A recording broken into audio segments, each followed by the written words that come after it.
CAAiT dan juga CTEC POO. Terima kasih atas kesudian Doktor menerima jemputan kami untuk merealisasikan program pertama CAAiT. Dan untuk makluman semua, AI Awareness Program adalah salah satu inisiatif awal CAAiT dengan kerjasama CTEC POO bertujuan untuk meningkatkan pemahaman, kesedaran dan juga memahami etika serta impak mengenai kecerdasan buatan ataupun dengan nama pendeknya adalah AI. Program ini adalah menyokong inisiatif ke-11 dalam POLYCC Reform Agenda iaitu PAIR. Sedikit pengenalan berkaitan dengan penceramah AI kita yang kita jemput khas dari UTM. Doktor mempunyai kepakaran dalam Artificial Intelligence, Machine Learning, Brain Computer Interface dan juga Swarm Intelligence. Dan terkini doktor juga merupakan researcher untuk projek penyelidikan Artificial Intelligence Ethical Framework from an Islamic perspective. Selain itu, doktor juga telah melaksanakan professional services dan consultation dalam bidang AI serta telah membangunkan beberapa high impact AI project yang mempunyai copyright dan juga patent. Untuk itu, saya dengan segala hormatnya menjemput Profesor Madya TS Dr. Muhammad Ibrahim untuk memulakan program kita pada hari ini. Silakan, Dr. Terima kasih. Okey, Assalamualaikum dan selamat pagi semua. Okey, saya rasa saya ingin ucapkan terima kasih banyak kepada TS Marlina dan Cik Ahya atas jemputan di Polytechnic Ungku Omar di bawah CAIRO, right? Okay.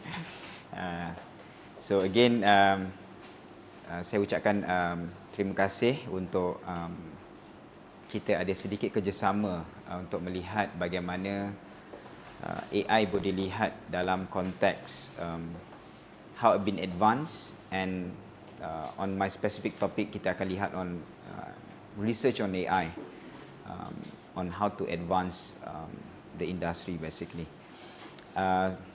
Again daripada Center of AI and Robotics CAIRO. This is my first time pun dekat Polytechnic Ungku Omar. Very nice place. Okay. Alright, so saya rasa saya akan terus dengan sesi untuk pagi ini. Cuma mungkin saya akan go through with my slide. Okay, so basically tujuan kita pagi ni saya dimaklumkanlah basically adalah untuk kita melihat the progress of AI. So basically kita akan lihat on a very specific topic on advancement in AI, revolutionize industry and accelerate research. So this is what we have done so far from our lab. Okay. So let's have a look on what we have for the content today. Alright, so just quick one. So this is some of the idea what our Center of AI and Robotics and dah berkongsi lah sebenarnya. Saya assume di kalangan kita ni termasuklah yang ada di online ke ataupun ni mempunyai sedikit background on AI ataupun rapat dengan AI basically. Okay, so yang paling penting adalah untuk kita lihat bagaimana AI akan digunakan dalam pelbagai perkara lah. Okay, so alright, so my next just a quick informations on what we have. I think part of the AI. I think everyone we cannot run away from NVIDIA at the moment because this is somehow like the engine or the fuel for AI to enable AI basically. Alright, so next. Okay, so this is a series of session. Okay, just to share a little bit apa yang kita buat di center di CAIRO. So some of our members are part of the NVIDIA ecosystem. Basically kita go through on AI dalam pelbagai perspektif lah, termasuklah training, especially untuk dipanggil Deep Learning Institute. Kita ada session di pelbagai beberapa countries lah on AI basically. Okay, but one of the most important part on AI, mungkin kalau kita lihat AI ni rata-rata seems like kita akan pergi ke arah what they call AI on technical. Tapi ada satu lagi ruang, I think our center now explore. This is our latest session with National AI Centre of Australia. So kita host mereka in 1st of April 2024. So apa yang kita lihat kat sini adalah satu ruangan yang paling penting untuk AI adalah on the governance of AI and the responsible of AI. Untuk orang teknikal, mungkin saya percaya most of the time kalau jumpa people daripada Polytechnic, some of the discussion banyak fokus kepada on technical. But this is very important. In our team members, we have a few members yang work out on these very specific areas on governance AI and responsible AI. Penting untuk makluman semua, mungkin just untuk makluman, they have a one document released by Mohd, it's called AIGE document on the guideline of ethics. Okay, so document ni is free to download, and then kita boleh go through the documents. Dokumen-dokumen ni penting untuk kita melihat AI dalam konteks selamatnya menggunakan AI. That's very important sebenarnya. Okay, so apa yang saya nak share dekat sini, pengalaman kami bila bersama dengan pihak di Australia, NAIC ni sendiri, I think dia sebagai satu center di peringkat Australia pun, they gave us some advice lah, very good advice. It is the time for AI to be adopted. Adopting AI. First, there are two main reasons lah. First is part of it is we are not US, we are not China. Okay, in terms of research funding, as a country like us, we need to know what the priority for AI. So they gone through few countries now, including Malaysia, some of the discussion. Paling penting, how we adopting AI untuk pelbagai verticals. So this is a good start. So at least, yes, fundamental, they have a group of people yang looking on AI on the fundamentals, but we need to have someone yang work on how to make sure AI can be used. But again, I think, so how we can position a center ataupun the institusi untuk berperanan penting dalam penggunaan AI ini sendiri. Alright, so this is a part of it. So boleh tengok they have a document yang being released by our Timbalan Perdana Menteri, where our center is part of the producing the document. Alright. Okay, so just a sharing session. This is our session with beberapa entity lah. This is with MDAC, and then we have now I think in our center now, part of it just share. This is the latest one. It's an ongoing discussion, or even hopefully they're going to have their new curriculum for AI starting 2025 in April. But very focused for TVET under KPM. So it is ongoing. Kita dah dekat fasa yang terakhir untuk finaliskan the curriculum, and it start to be embedded in two parts. First on AI on more on more on the development point of view, AI as a developer, and the other one we make it AI as a generic subject for the students in KPM. Alright, so and then there's another on AI for the renewable energy. Alright, so just quick one. And then okay, this is not so related to us, but I think when we have the opportunity to outreach people, mungkin as a new center nanti, kita boleh lihat AI dalam pelbagai perspektif.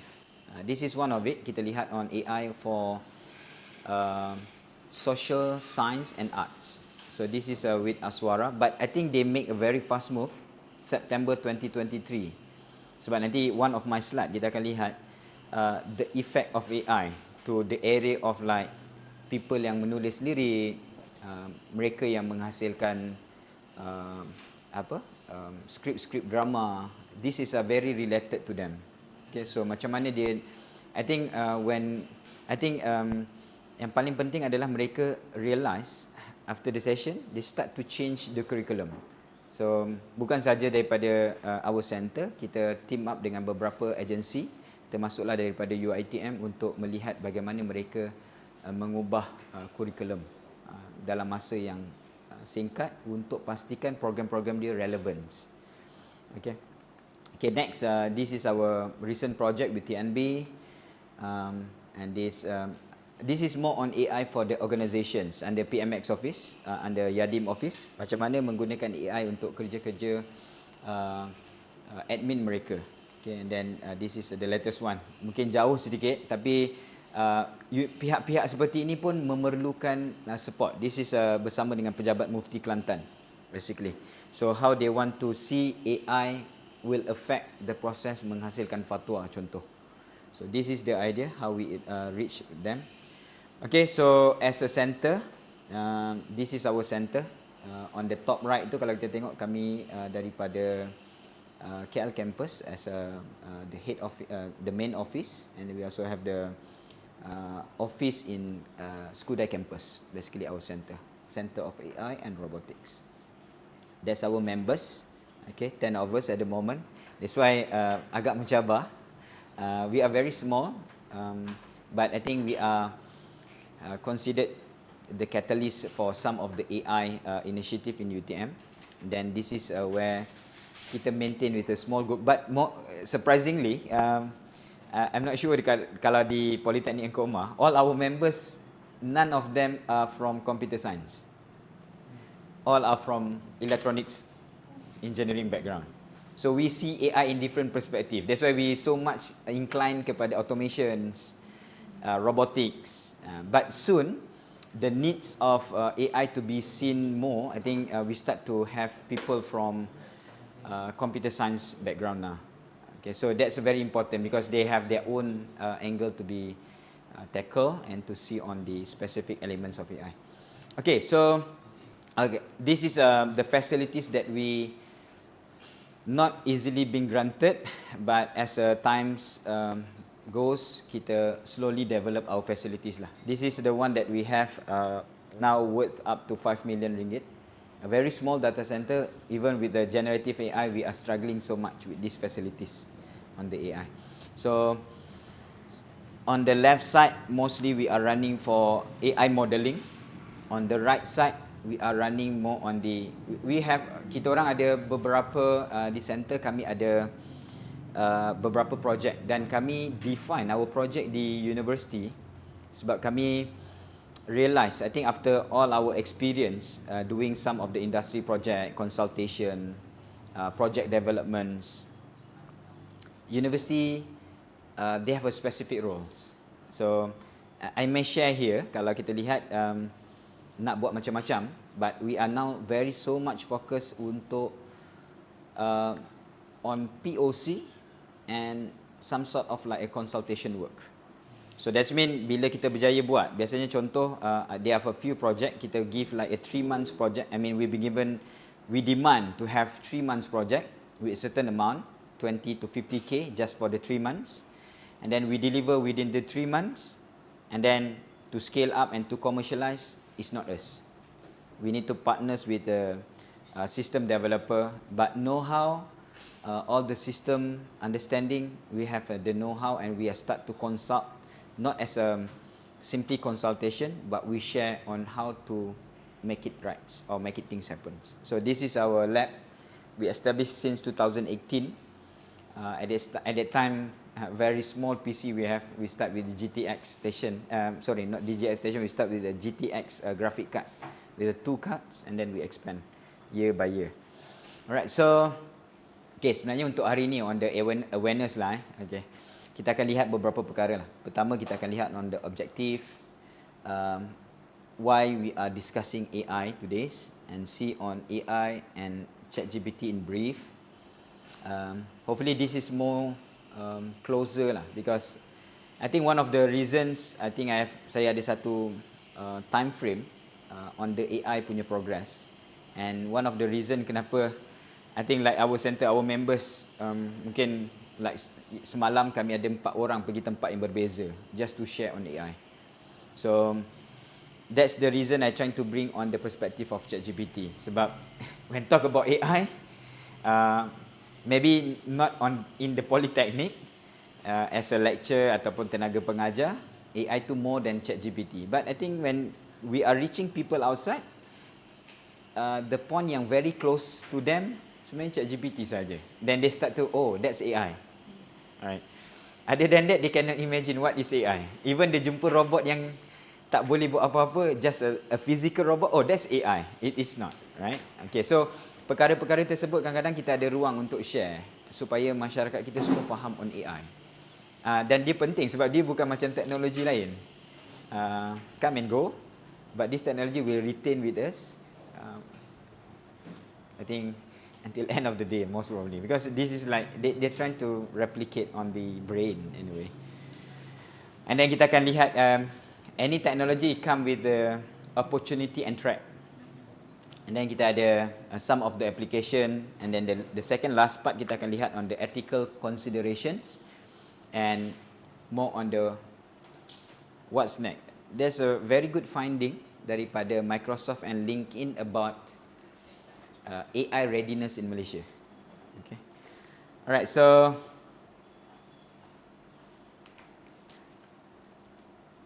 okay. Is it possible to play the video?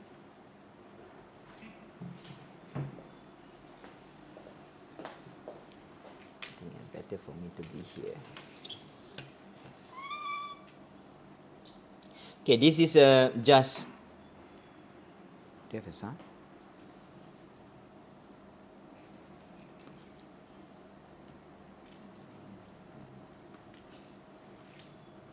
There's no sound.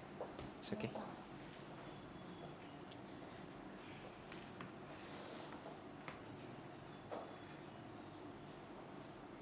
No sound, is it?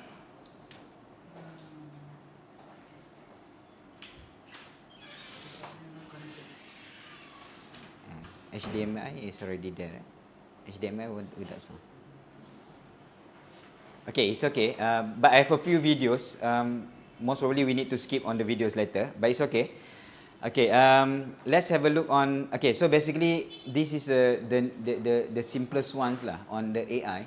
If you talk about AI, to make it, salah satu perkara yang penting lah. Kadang-kadang kita lihat macam AI ni berada dalam kampus saja.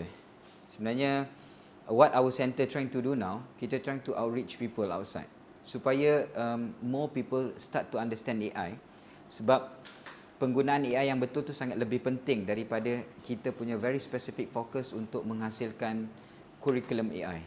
Sebab penggunaan AI, okay, so this is something like this is our center been given the opportunity dekat Permatang Power. We have a 2-day session with them. So how they can use AI as a AI user, for instance, before we go for a very specific topic on the developments later on. Okay, so next, I think this is our latest platform.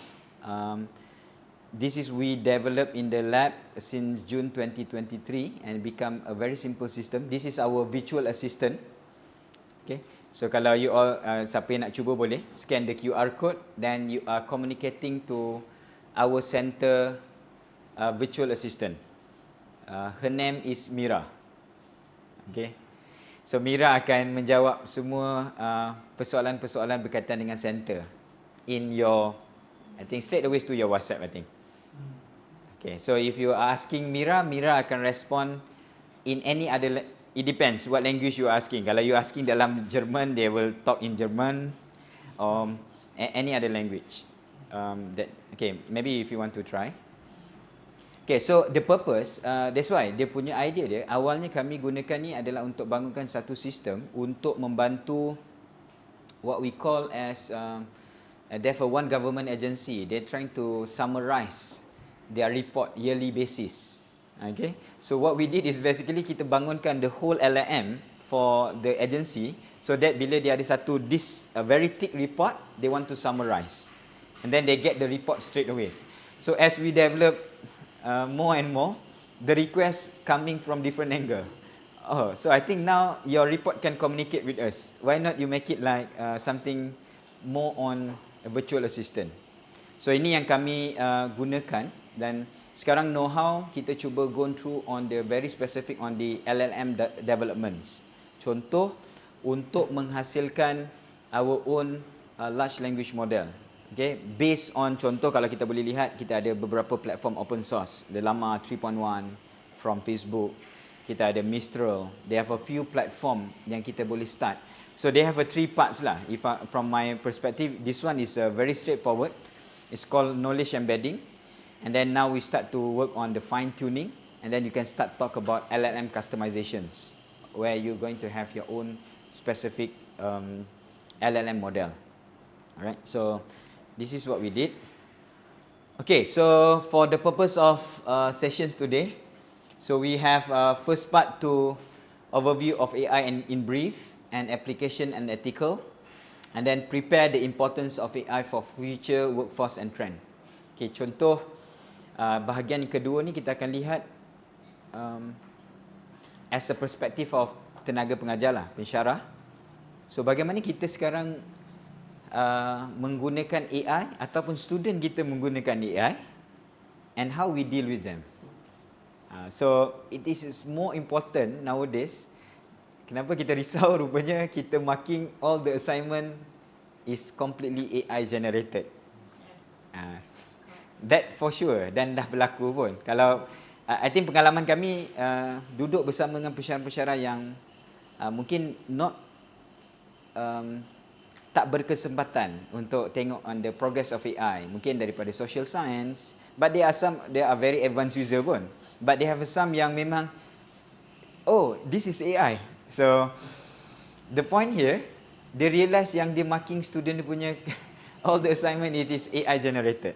Alright, okay. So how we deal with that? So I think from my perspective nanti kita akan share how we deal with the new kind of teaching, active learning kind of how we do the validations. And the last one, kalau ada pandangan ataupun anything, just raise your hand, kita boleh discuss and then boleh kita bincangkan lah. AI ChatGPT, okay, this is very straightforward. The most important part is mimic human cognitive functions.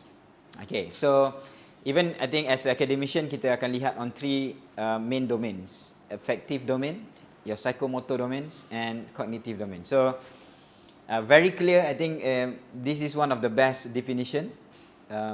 They look on the cognitive function. So like copying a brains on the perspective of cognitive. Okay, so this is the fasa AI. Okay, so sekarang ni kita ada pada fasa yang ketiga. Fasa pertama, I think everyone talk about AI winter. Kami bermula di lab pada fasa yang kedua, agak lewat waktu tu, 2016.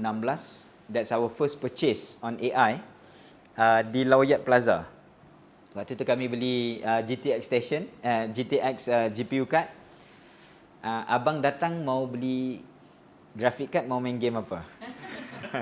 That's very real. Dia waktu tu even sekarang pun kalau nak beli card easily to sold out pun card GPU card. But they have a more and more consumer card. In Nvidia they have a 3 segment of card sebenarnya. Satu card on consumer like gaming purposes.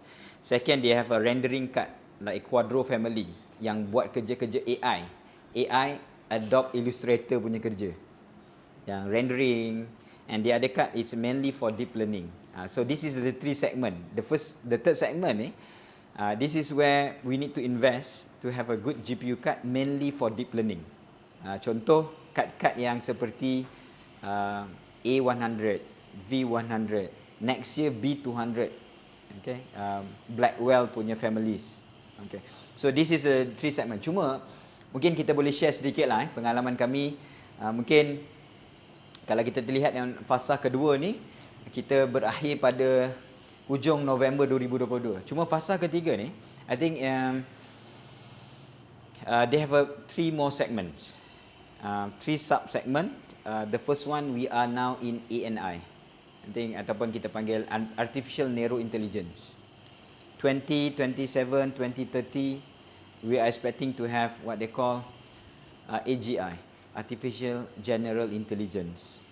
And then next, on the last part, we have, they expected to have in 2040, 2045, we call ASI, Artificial Super Intelligence. Okay, it's just a simple analogy lah, I think. We are moving to the time of, maybe not us, but our next generations.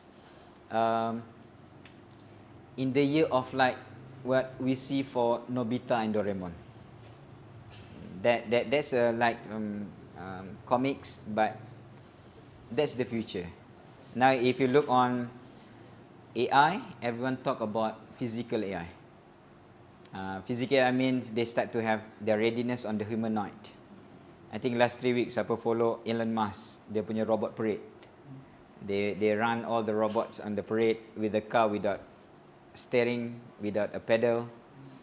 So, okay, so return back to 2040, 2045, and everyone, I think from Gartner reports, those are reading Gartner, I think want to see on the future outlook, sometime we can go to Deloitte report, we can go for KPMG report. So this is where they are trying to foresee what's in the future. Okay, so 2040, 2045 ASI, artificial super intelligence, how they see, how we see Nobita lah. Kalau tengok Nobita tu macam it is very clumsy boy. And then dia pandai tapi dia malas kot rasanya. And then they have a very smart and kind of robot in the blue. Alright. Okay, so this is what they expect in 2040, 2045. Sebab apa? I think my session, saya pernah ada satu sesi yang datang tu, people dari various type of people from in Malaysia, tapi umurnya dah 60, 70. They are very keen to know about AI. Satu je soalan saya tanya dia waktu tu, saya tanya dia, adakah dalam poket pakcik-pakcik semua, makcik semua, ada tak handphone sekarang dalam poket ataupun dalam handbag? And then semua orang kata ya, ada. Dia kata, and then I throw another questions. Boleh you imagine tak waktu you kecil dulu, you ada mobile phone berjalan dengan you? Oh, dia tak boleh imagine benda tu ada. So, this is the same thing. Cuma sekarang kita boleh dapat akses banyak maklumat dan this is what we need to anticipate. Everyone come together with their robo-colleagues. It can be really like a Doraemon, but at least it can be like a very smart intelligence device. So if you go to Amazon or Google, you just Google the word rabbit. If you find rabbit is an AI device. Let's say if you want to make a booking for hotel, right? Sekarang ni kita pergi ke website, and last kali kita check out, kita bayar credit card. But we do all the process. With the rabbit device now, so if you heard about open interpreter, if those who are working on open interpreter, on the AI agent, so they even now can control all your PC straight away. So rabbit is the AI device where I want to stay in London. This is my budget. And then after all, are you ready to pay? They make all the booking and everything. So this is kind of device. If you imagine Doraemon as a Doraemon, but at least they come maybe as a very smart device. How many of you start to use Perplexity? Ataupun how the way you are start to browsing the website? Chrome is just a normal way now, but now you can do more than browsing as we use Chrome or Mozilla, for instance. There are a lot of new browser with the AI kind of assistance. Right? Okay, so this is just the timeline. Okay, starting from the lab base and now move to on the phase 3, and then I believe one of the reason why everyone very busy with AI, right? Because of everyone talk about AI. Okay. Right. So again, this is AI as a full canvas. Kalau those who are starting already start with AI, this is some of the bold part of AI lah. There are a lot of things like fuzzy. Some people working on fuzzy. They were working on expert system at the beginning. There are a lot. Okay. Tapi yang very focus kita tengok dekat sini, kita ada AI as a white canvas, machine learning, neural network, deep learning. And this is make everyone talk about AI again on the phase 3. Transformer ChatGPT. Okay, again, if you first time to heard about GPT as a term or the abbreviation, AI now we talk about generative. It's generating things. G, generative. Pre-trained, they are learn a lot of data. And transformer, those who are working, I think some of our students are working for this topic back year then, I think, just to focus on one of the application at the time on the hippocampals, how to get the ROI. So transformer is so much related to on the attentions of the network, some kind of the attention mechanism. So this is words for you to look at, and then how they use all these things and put it into what they call a transformer ChatGPT, for instance. All right, so this is a part of it. I think starting from here, if you look here, they have the biological neuron, and they're trying to replicate and copy into what they call a very basic of AI. They call a perceptron. Okay, so very basic perceptron, one layer, and then they move to multi-layer perceptron, or known as artificial neural networks. And then this is basically the idea of very basic perceptron, and nowadays we talk about the billions of connections. All right.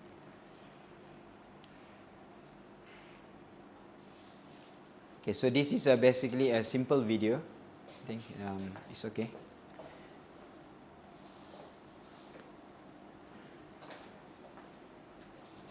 Okay,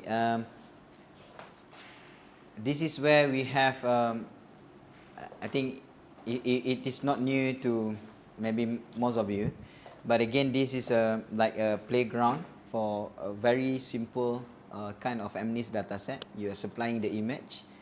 After train several data set, they can start to predict, basically. So this is the basically multi-layer perceptron on what we call artificial neural networks. Okay, so part of the ChatGPT, then we need to have what they call natural language processing. How to understand human language, like what you do with Mira. Mira can respond you any language, right? So this is, they start to comprehend and understand the human language. Replicating the cognitive of human, and then comprehend on the human language. And then this is where the important part of what they call a foundation model. This is the phase 3 of AI, when we have so much data. So we need to have this part, what we call as a large language model.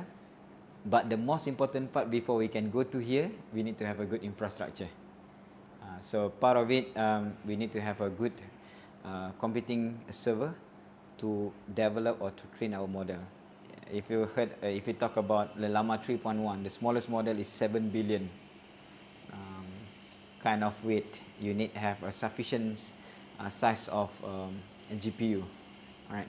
So we can have a very specific topic on this one, on how to come up with your requirement of the system, to come up with the design of your LLM itself through some of the open source base model, anyway they call. Okay, so we have cognitive AI on mimicking our brain, comprehend on human language, and this is the main part of the ChatGPT. It is a large language model. All right, but again, before we move to the next part, I think this is, if those who are working on AI, again, you come across with ANN, CNN, there are a lot of AI models. So this is part of it. It's called Generative Adversarial Network, GAN. So this is like the beginning of where part of the generative AI is coming from this model.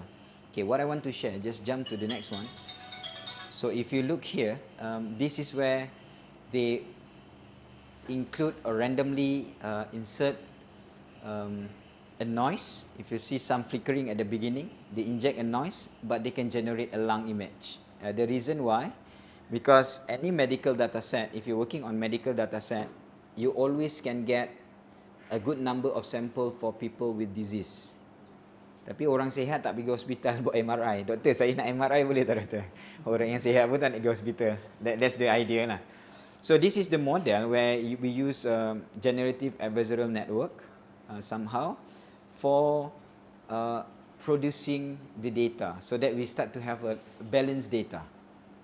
Then they can make use of it.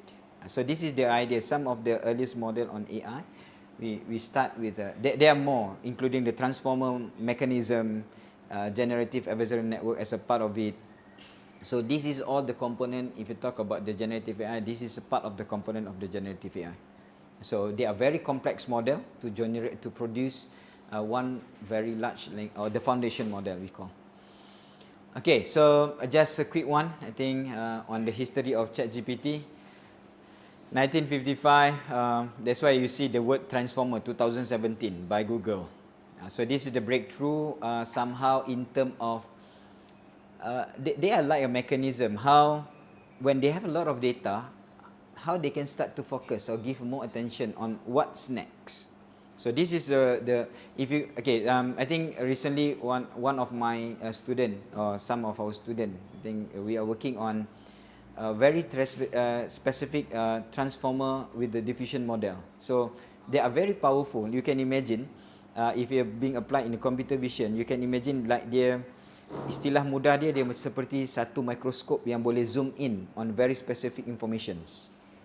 So this is what we have in terms of the timeline, and again the breakthrough ataupun the phenomenon goes back in November 2022. Everyone talk about ChatGPT, for instance. Alright, so again there are a lot on the right side. Patutnya dia akan ada beberapa tools baru. Okay, this is where we see on the ChatGPT we have a few like everyone for end user lah. We talk about what they call your Copilot, your Gemini. This is all the usage of AI basically. Alright. Okay, just share in terms of the AI usage. Why ChatGPT is a phenomenon. Just quick one. Dekat Polytechnic dah ada guideline ke untuk menggunakan ChatGPT? Ataupun any Gen AI? Okay. Not yet. Okay, so this is something worth to look at lah. Macam kami di UTM dah ada dua edaran berkaitan penggunaan Gen AI ataupun penggunaan di kalangan staff dan pelajar. So at least kita ada sedikit guideline so that kita ada, even I think just to share, I think I just finished one thesis from Gajah Mada. So at the front page of the thesis, I gone through as an examiner. Dia tulis kat situ clear, the student has to declare this thesis has been produced only using ChatGPT for the sake of improving the grammar of English, but all the contents are producing by myself. And then the signature, kalau di Indonesia saya tengok kat bawah tu macam dia ada pesuruh jaya sumpah, sahkan that document. That's one in Indonesia. We come across with a new application on UK grant. Dekat bawah dia tulis besar-besar, this grant being not using any AI tools to produce this proposal. That's the trusted lah. But at least we make a declarations. So there's some sort of how we need to use AI in a better way. Contoh kalau di Polytechnic student punya report, again we start to telling them, I trust on you, you have to declare, and then the rest is up to you. That's how the technology has to go, with some understanding. Alright. So, okay, so on this particular slide, kalau kita lihat kat sini, AI less than 2 months, ChatGPT. Everyone have a ChatGPT account, but nowadays you tak payah sign in pun dah boleh pakai je terus kan. Okay, so they get the first 100 million user in just less than 2 months. Alright. What is ChatGPT? Okay, so if you look, I think I can skip lah this video. Okay, so the idea, this video, they are telling, I think sometime in April 2024, they start to have the visions. They start to interpret with the world. They can respond everything. Oh, at the back of yours, they have a light. You are in the studio environment, and they start to communicate. This is about the announcement of the ChatGPT when they have the visions. Okay, so from here, I think one of the immediate project that we are, I just share, I throw first kalau you are interested. I think daripada Tias Malina tadi, I think from your side you mentioned ada FYP punya setup kat situ kan. There are a lot of IoT project, right? So what we did in our lab now, we are trying to use the open interpreter. Very interesting topic. You can Google and find the open interpreter, how we can use the open interpreter as AI agent for new IoT design. Yeah. So this is like we call AI agent. Okay, chatbot like Mira also they have their agent. Agent means they are being a very smart entity to respond based on your specific request. Let's say if you're talking about what exactly the time now, so you can ask the agent to get a very specific information from very specific repository, and then they can respond on time. For instance, open interpreter, they can control all your system. So then your project become very dynamic now. Okay, so that's the idea. So we start to produce a full module for open interpreter and also for AI agent now. How we communicate with the AI, for instance. Okay, ChatGPT is very straightforward. Large language model, chatbot powered by GPT, for instance. Okay, so this is a key person of OpenAI, ChatGPT. Anyone use Midjourney ke? Ada siapa pernah pakai Midjourney? Alright. Text to image, right? Okay. Stable diffusions. There are a lot of tools basically on AI. Okay. Cuma when it comes to this part, it is good for us to explore. Even like let's say a new center like CAIRO, if you have a good manpower, you can think about how to introduce what they call prompt engineering competitions. Very interesting. I think recently Dubai just closed one competition with a very large amount of pricing money. Very simple, just what we did on the ChatGPT, we do prompting, right? If you don't know how to prompt, then it's worth to learn on very specific module how to make a better prompt, for instance. So this is like even I think I gone through some of the company now. They are developing some of the AI solutions. Last time they are so much focusing on how they develop as a full system, but at the back when they have the AI component, they need to refine their prompt to assess. Okay, let's say for instance like the one that you communicate dengan Mira tadi tu. Mira tu ada beberapa techniques how you need to prompt. First, how to prompt to create your persona, for instance. Mira, they have their own persona. Alright, we talk about a lot of prompting lah, system message, user message on the LLM. So this is the opportunity on prompt engineering. Not only for if you look like normally kalau kita tengok dekat website macam orang gunakan prompt ni untuk just belajar normal things, right? Macam how to use ChatGPT. But if you start to work on very specific system development, you can start to utilize your skill on prompt engineering. Okay, on the system development. What I mean here, contoh, if you have a system to respond, I think recently we have the opportunity to get a related project to KPKT, not directly from KPKT, more on the documents, how we handle documents. So towards the end, our system, we know on how to use all the LLM chain. If you heard about LangChain, it is worth for you to learn on LangChain. LangChain, it is like a library for you to use a lot of LLM API, for instance. You can go to Hugging Face to see the leaderboard and to find what is the best library to use. This is because if you're not aware about these two platform, the rest nanti you akan develop all your codes from scratch. So which is you can use all your codes from the Hugging Face, and basically you can look on the LangChain, for instance. Okay, so my point here, so at the end, prompt is very important. Cuma kalau kita tengok biasanya untuk layman saya akan bawa macam ni lah.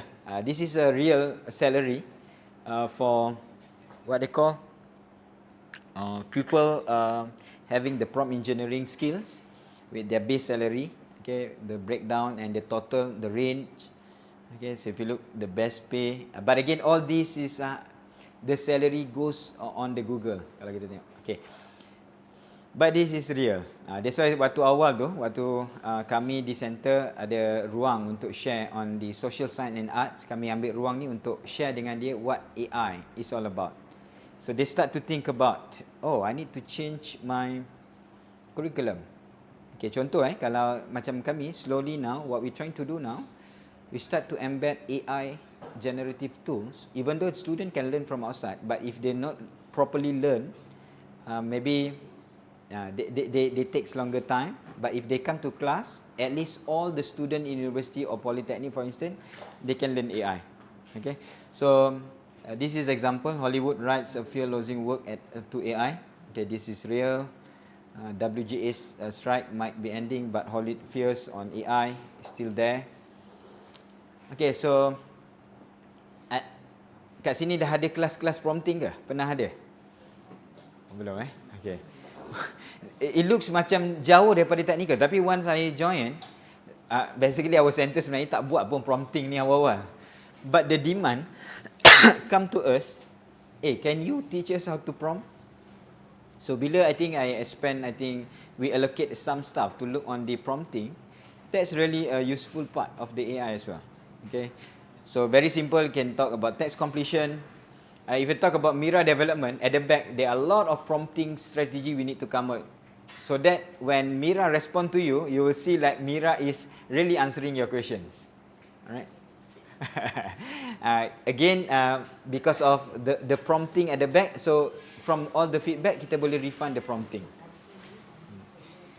Okay, so we have a translation, semantic analysis, structuring data. Just my quick notes lah for this one. Kalau those who having a plan to purchase a new car in next 2 months, if your SNP is not sensitive, you can upload into your ChatGPT, and what you can do, you can ask, can you help me to explain as I am 10 years old kid?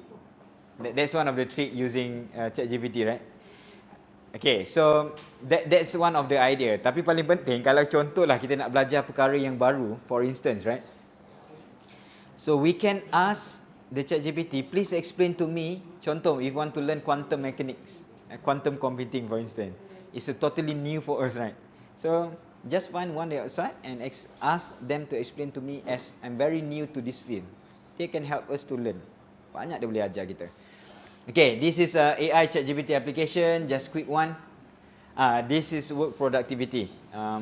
Okay, so daripada definisi of AI, kita bergerak kepada some of the opportunity on immediate on the LLM itself, and then kita look on work productivity. Anyone use this platform? Okay, alright. So at least there are more now. A lot of tools. Okay, nanti I'll share one slide that banyak sangat AI tools. So there are some strategy what we can use, where and when to start on AI, for instance. Okay, so this is one of the idea, gamma.app. And then, okay, meeting at work. Ramai kan struggle untuk ambil minit mesyuarat. So cuma dekat sini, be careful lah. If your data is not very sensitive, then you can use a lot of tools like this one. Rasa ramai dah kan, auto.ai. Kadang-kadang you masuk Firefly untuk okay, but this is the idea what we can use to help us. Tapi cuma sekarang ni, I think one of the opportunity to do research, the challenge now, I think I get a lot of requests daripada industri sekarang. Kalau kita boleh see the opportunity and easily you can go for your some of the projects. What they want is, the challenge is not from text to text, the voice to text, especially for bahasa, the transcribing part. But at least 80% we can say is good enough already.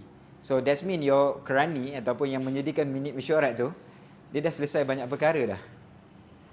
And then it is ready, and then you just need to touch up. Sebenarnya manusia ni susah nak buat kerja ni, awalnya pandangan saya lah. To start with dia, when you dah ada template semua, you edit, it's very fast. That's how the immediate superior ask the junior to do the job, and when the junior done the job, just a matter of validating and refine. Now you can that's why I share they will see on different perspective on how recruitment, the job displacement in future, all these junior can easily being taken care by GPT, for instance, on very very specific topics. Okay, so this is example. Everyone talk about data analytics last time. So anyone try so much on ChatGPT to do data analytics? Not yet.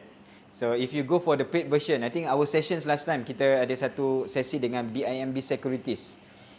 Kita jumpa the whole broker. Dia ni macam someone yang akan buat financial planning and financial predictions untuk all the clients, where to invest.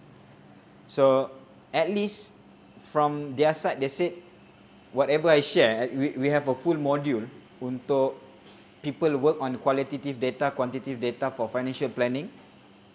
They said at least 70% already helped me to do the job. And then the question datang kat saya, dia kata, then what happened to the rest of my broker punya job in future? If you really already have a very dedicated LLM for this kind of job, where the broker goes? So it comes as an opportunity and real threat. Cuma we need to understand earlier lah. So that's why saya rasa kalau dengan di kalangan pengajar is fine. Tapi kalau dengan orang awam kita ada peluang share, so at least kita trigger dia supaya dia start to spark and think, oh, what this all about. Mungkin kita dah ada some idea on AI. Right, so this is analyzing data. Contoh lah, nanti saya share some of our solution. Recently we have some project daripada Mardi. Kita buat dia punya full development untuk that one on growth monitoring using AI. Earlier kita pakai the very conventional of computer visions. Now if you talk about LLM, all your job, all your tasks now can be straight away much easier and more responsive with the LLM. So apa yang saya nak share adalah our full pipeline of the development. Nanti saya akan share ada beberapa projek yang kita bangunkan untuk industri. So some of it yang dulu kami struggle nak develop dengan generative AI, very straightforward. Then everyone have the right, the best opportunity to outreach the industry, because dulu semua orang takut nak masuk on the AI. Only the big companies they are willing to invest. Small company dia betul ke AI? But if I start to work on, we already start work on the LLM, and then we see so much improvement. Okay, including this one, analyzing data. Analyzing data, that's why sekarang ni analyzing data dia dah it come as at the back. Sebenarnya kalau tengok kat sini, it is everything about prompt nanti. When you develop your system, nanti you akan boleh dapat like a very good or dynamic database. We have the opportunity ni now untuk kerja dengan beberapa agency untuk develop dia punya dynamic dashboard.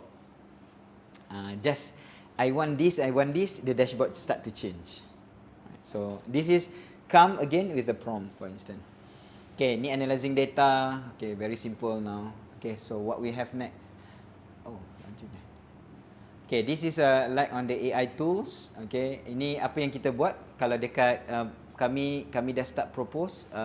Kami ada lebih kurang, I think from our center we already have 48 training sessions on the AI tools for educators. Okay, what we trying to do, kita ubah. Sekarang ni everyone talk about MOOC, MOOC, micro credential, right? Instead of having the studio and everything, this video completely you can just swap your face and it become your content. So we share with them. Itulah dengan educators, kalau kita daripada angle engineering, kita akan nampak how to code, how to do things, right? Tapi bila kita bawa jumpa lebih ramai orang, this is like the real value. Okay, so my point here, contoh kalau kita lihat konsep pengajaran, apa kami buat, kami ada beginner, intermediate and advanced class.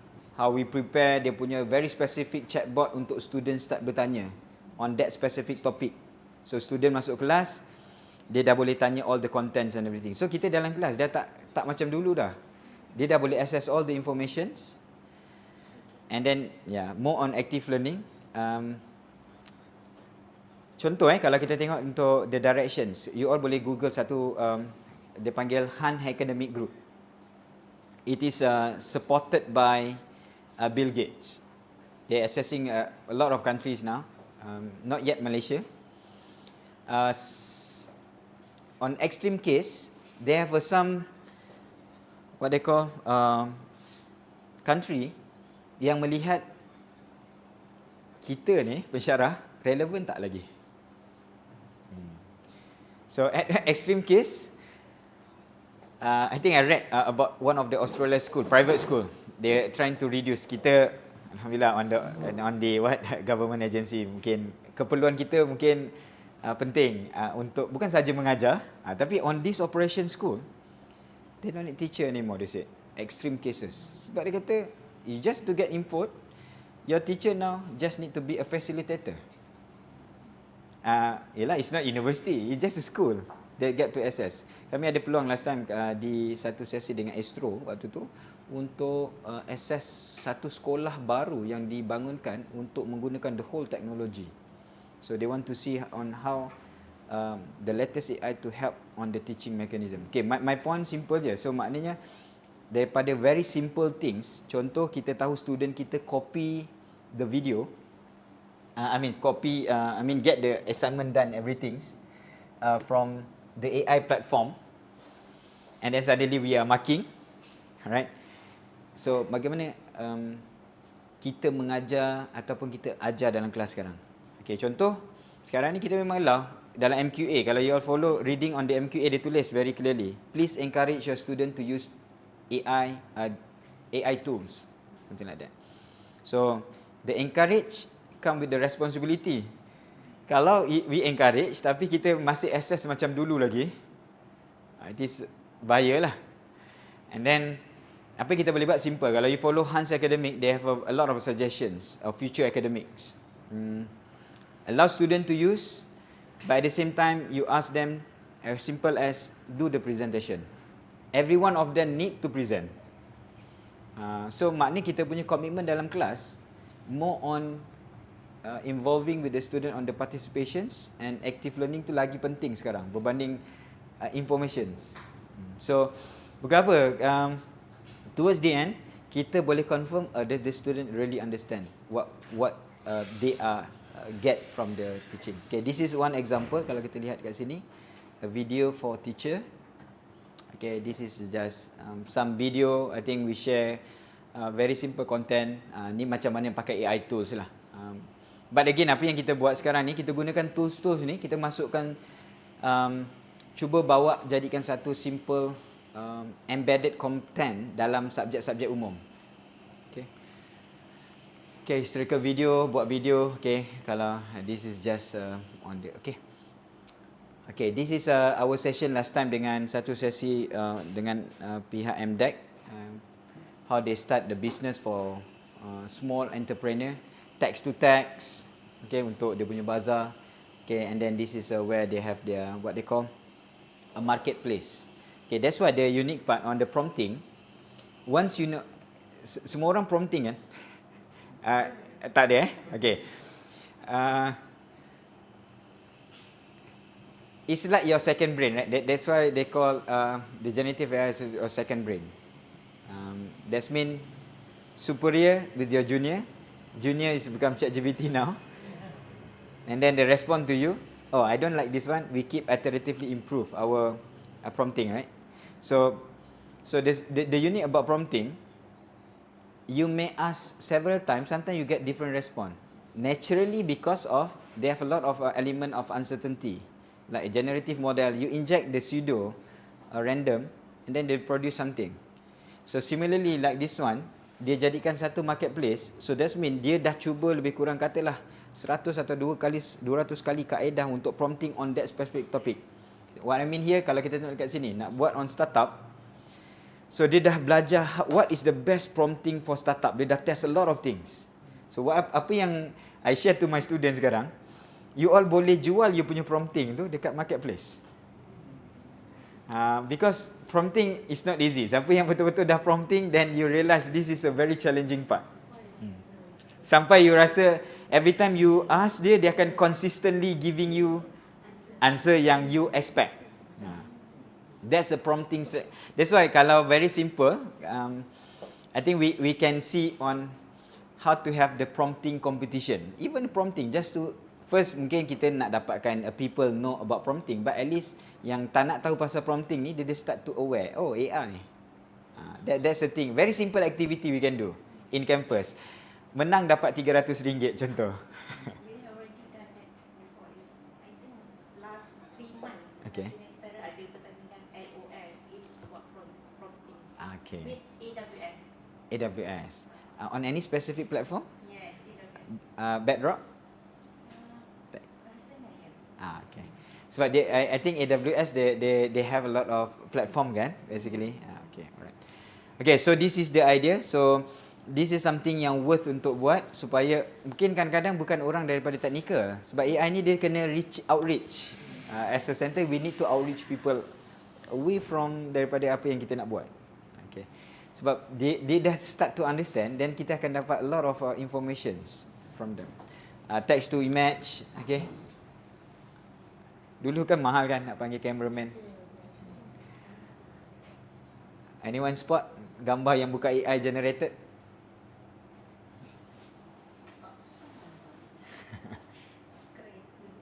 Okay, kereta pink tu. Itu bukan AI generated. Okay. Kartun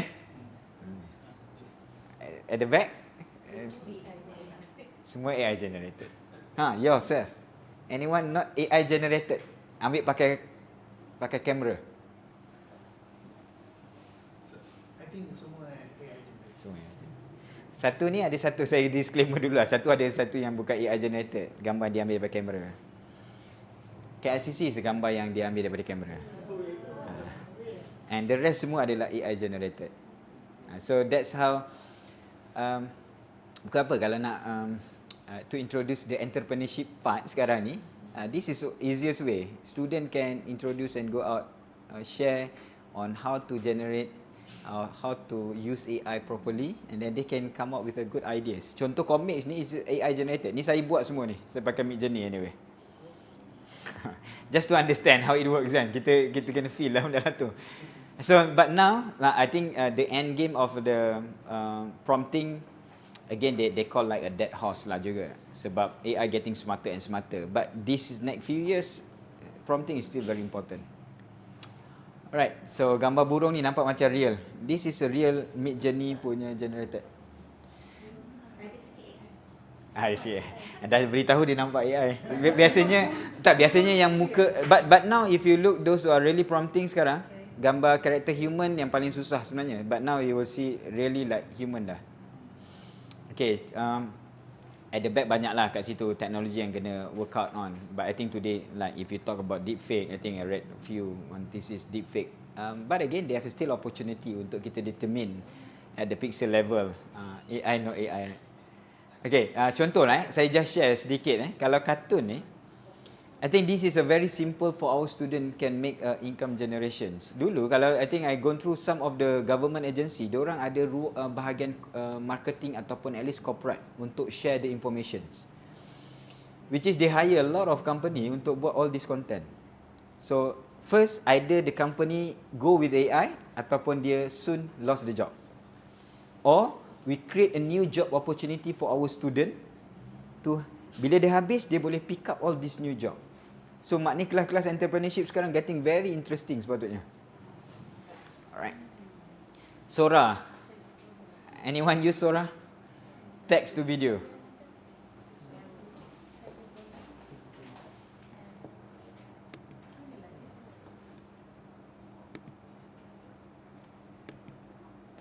Okay, this is banyaklah kalau buka dekat website Sora just to share.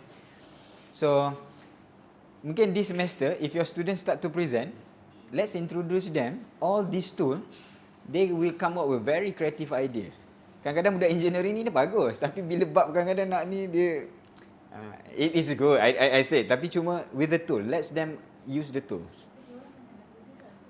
I see. Oh, more advanced. Okay. So that's at least lah. Kalau dia dah guna advanced, at least send dua. Part of curriculum. Dia belajar sendiri. Okay. Ada yang pergi kursus.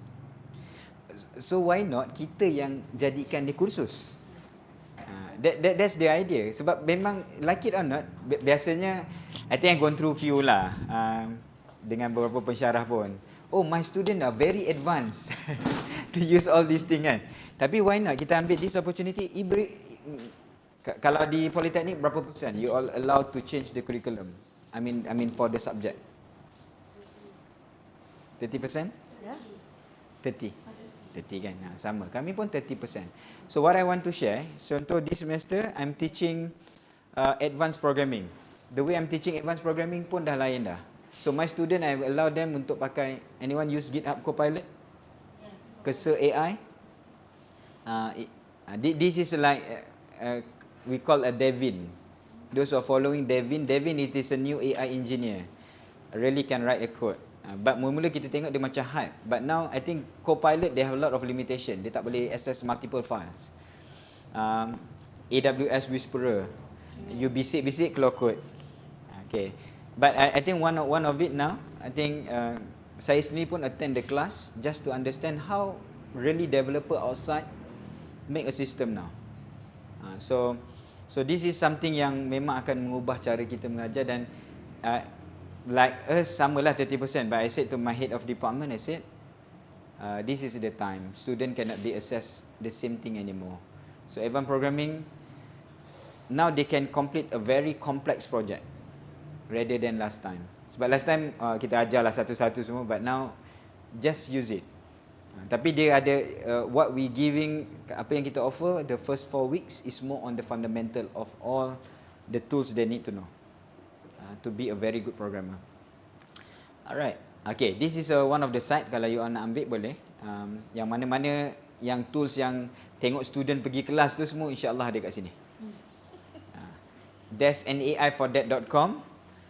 Pergi find kat sini sebelum start any AI class ke training ke, cari what is the gap or start to use, and then kalau perlu bagus, and then you can develop and custom untuk your own usage lah sebenarnya as a department. Contoh yang bawah tu there's an AI for that.com. I think we start dulu ada dalam 2000 je, ataupun sorry awal-awal dulu dalam 300 ke 400 awal 2023. Now dah ada dekat 8,000 ke 9,000 kalau you all buka. AI tools. Ramai sangat nak buat AI tu. Sebab development of AI, I think I joined some of the class just to understand on how the AI being developed. Some of the tool. You just require on the POC, very simple apps. Maybe you just need roughly 20 to 30 minutes. You dapat all the function and system. Bukan apa, nanti you kasih project pada student, dia siap dalam masa 40 minit je. If they know how to use it. And then waktu tu kita tak boleh validate, pun tak sempat dah nak validate all the code semua dah kan. Rupa-rupanya the 14 weeks is just finish in, even ramai pun final year project student kadang one night thesis pun siap. Sekarang ni lagi lah, you can imagine dia boleh siap dalam 30 minute thesis agaknya. Kalau kita tak control. So what I did, just to share sikit lah pengalaman. So now my project, saya introduce my project from the day one. You have to show your progress weekly basis. Sebab bila weekly basis, you have no chance you kata you dah siap project. You have to make sure you show your progress.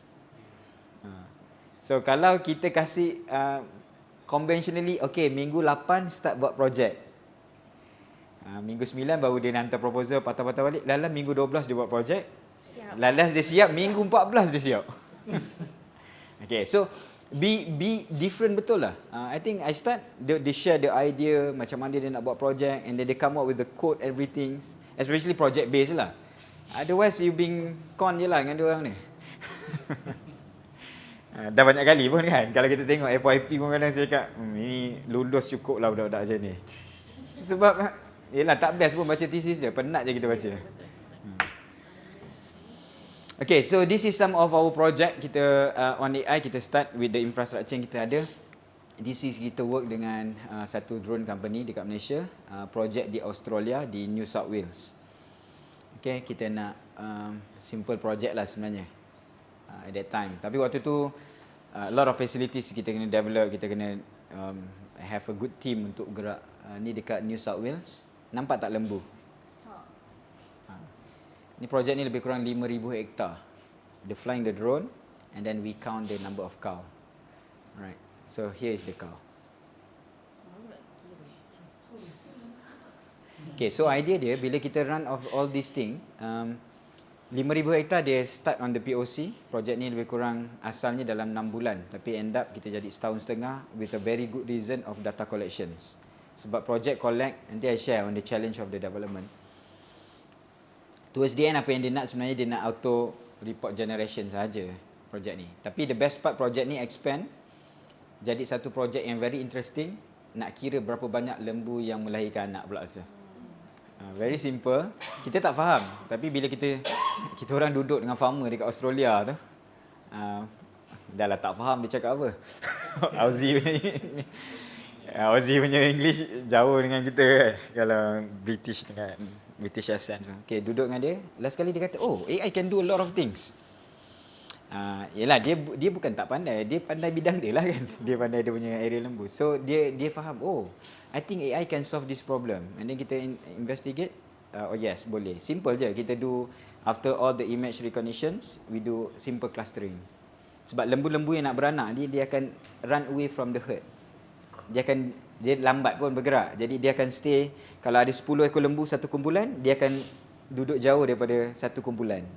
So ada lembu yang lain duduk jauh daripada satu kumpulan. So kita trying to understand the whole mechanism. So simply, oh, next month you're going to have a sick newborn. So what they need to do, they need to prepare dia punya farm management. Ya, betul. A lot of thing. Dia dah improve a lot, banyak. Sebenarnya idea asal nak remove the ear tagging, RFID. Sebab every RFID is cost, right? So now they just fly, they can get their estimation how many cow they have. Tapi problem dia, inilah problem dia. Problem yang kita keluar daripada classroom base, no design match any more equations. Contoh data capturing very straightforward. First on perspective data, but now we are solving from top down. After some assessing, the best distance dengan pokok yang ada kat kawasan tu semua, kita advise 10 meter.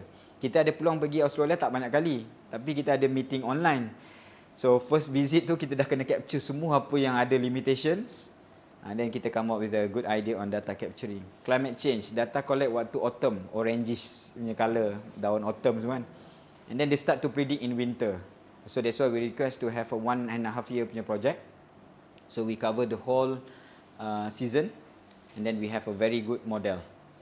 And the last one, ni paling unik lah, imbalance data set. Kita pergi kat kangaroo, predict kangaroo as a cow. Sebab data tak balance kan. So macam-macam matematik equation boleh buat, tapi bila dah buat dengan industri ni dia dah lain lah. Yang penting problem solve.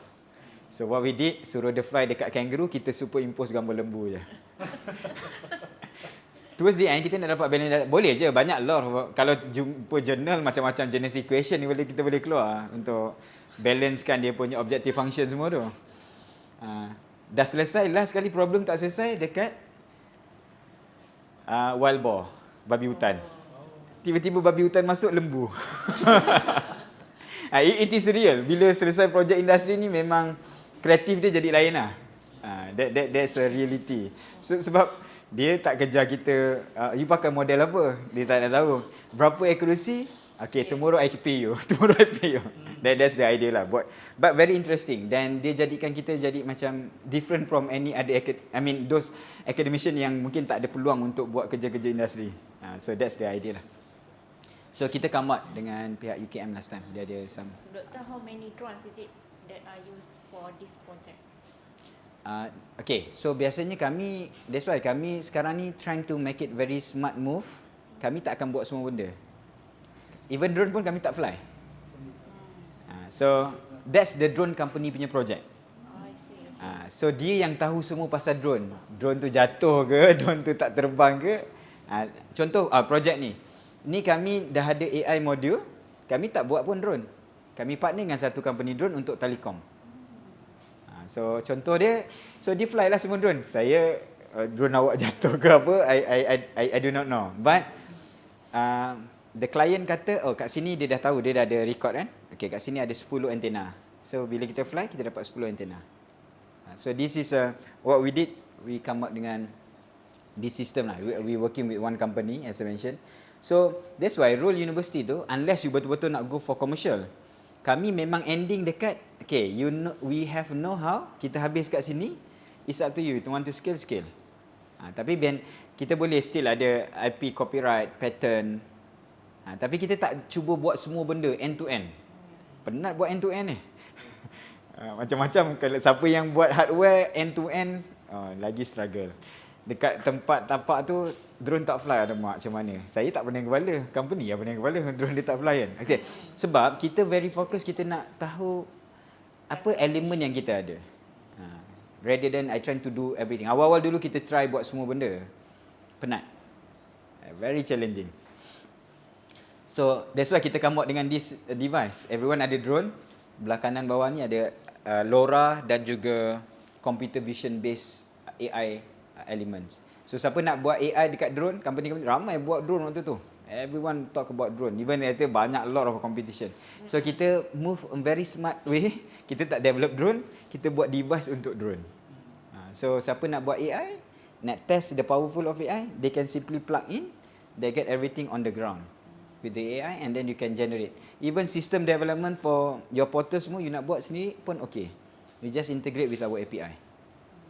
So that's how we so much focus. Sebab problem kat AI tu pun dah banyak dah. Okay.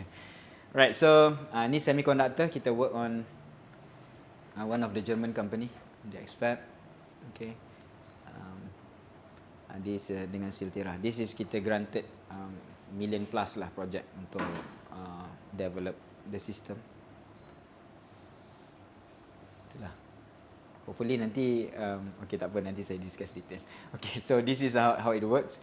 Okay, tapi yang dekat that part tu very, I mean on this, when we talk about real industry, a lot of things lah, very challenging. Job displacement tu real, and then we are experiencing on the ground memang real. Dan if one day let's say you are have the opportunity betul-betul, I think mungkin dah ada pun opportunity untuk work industry. So biasanya partners ni akan rasa they are in danger. Sebab are they relevant anymore? Tapi kita nak dapat data daripada dia. Dia punya staff. Okay, ni AI tanda. Ni kami develop baru. Tadi student buat assignment, kita tanda. Sekarang ni student siap semua, dia tolong tanda untuk kita. So now we are roll out from our center. Kita roll out, kita buat untuk science and maths. So bukan multiple questions punya soalan, any type of questions. So sebab first, that's why at the back system ni bila kita bangunkan, kita tengok the prompting part is very important. So dia ada sistem message prompting. Okay, so at the back sebenarnya apa yang dibuat adalah kita perlukan jawapan, kita perlukan kertas soalan, skema jawapan, kertas soalan dan jawapan-jawapan pelajar dalam bentuk image. You upload, terus siap jawapan. Nanti kalau nak test boleh, saya akan share dengan Puan Malina dengan Cik Ahia. So this is the idea, macam mana dia akan menyebabkan kita rasa now I'm a real teacher in the classroom. I just sit down, listen to you guys, you hantar, I give a lot of question, my AI tanda will help you. Contoh.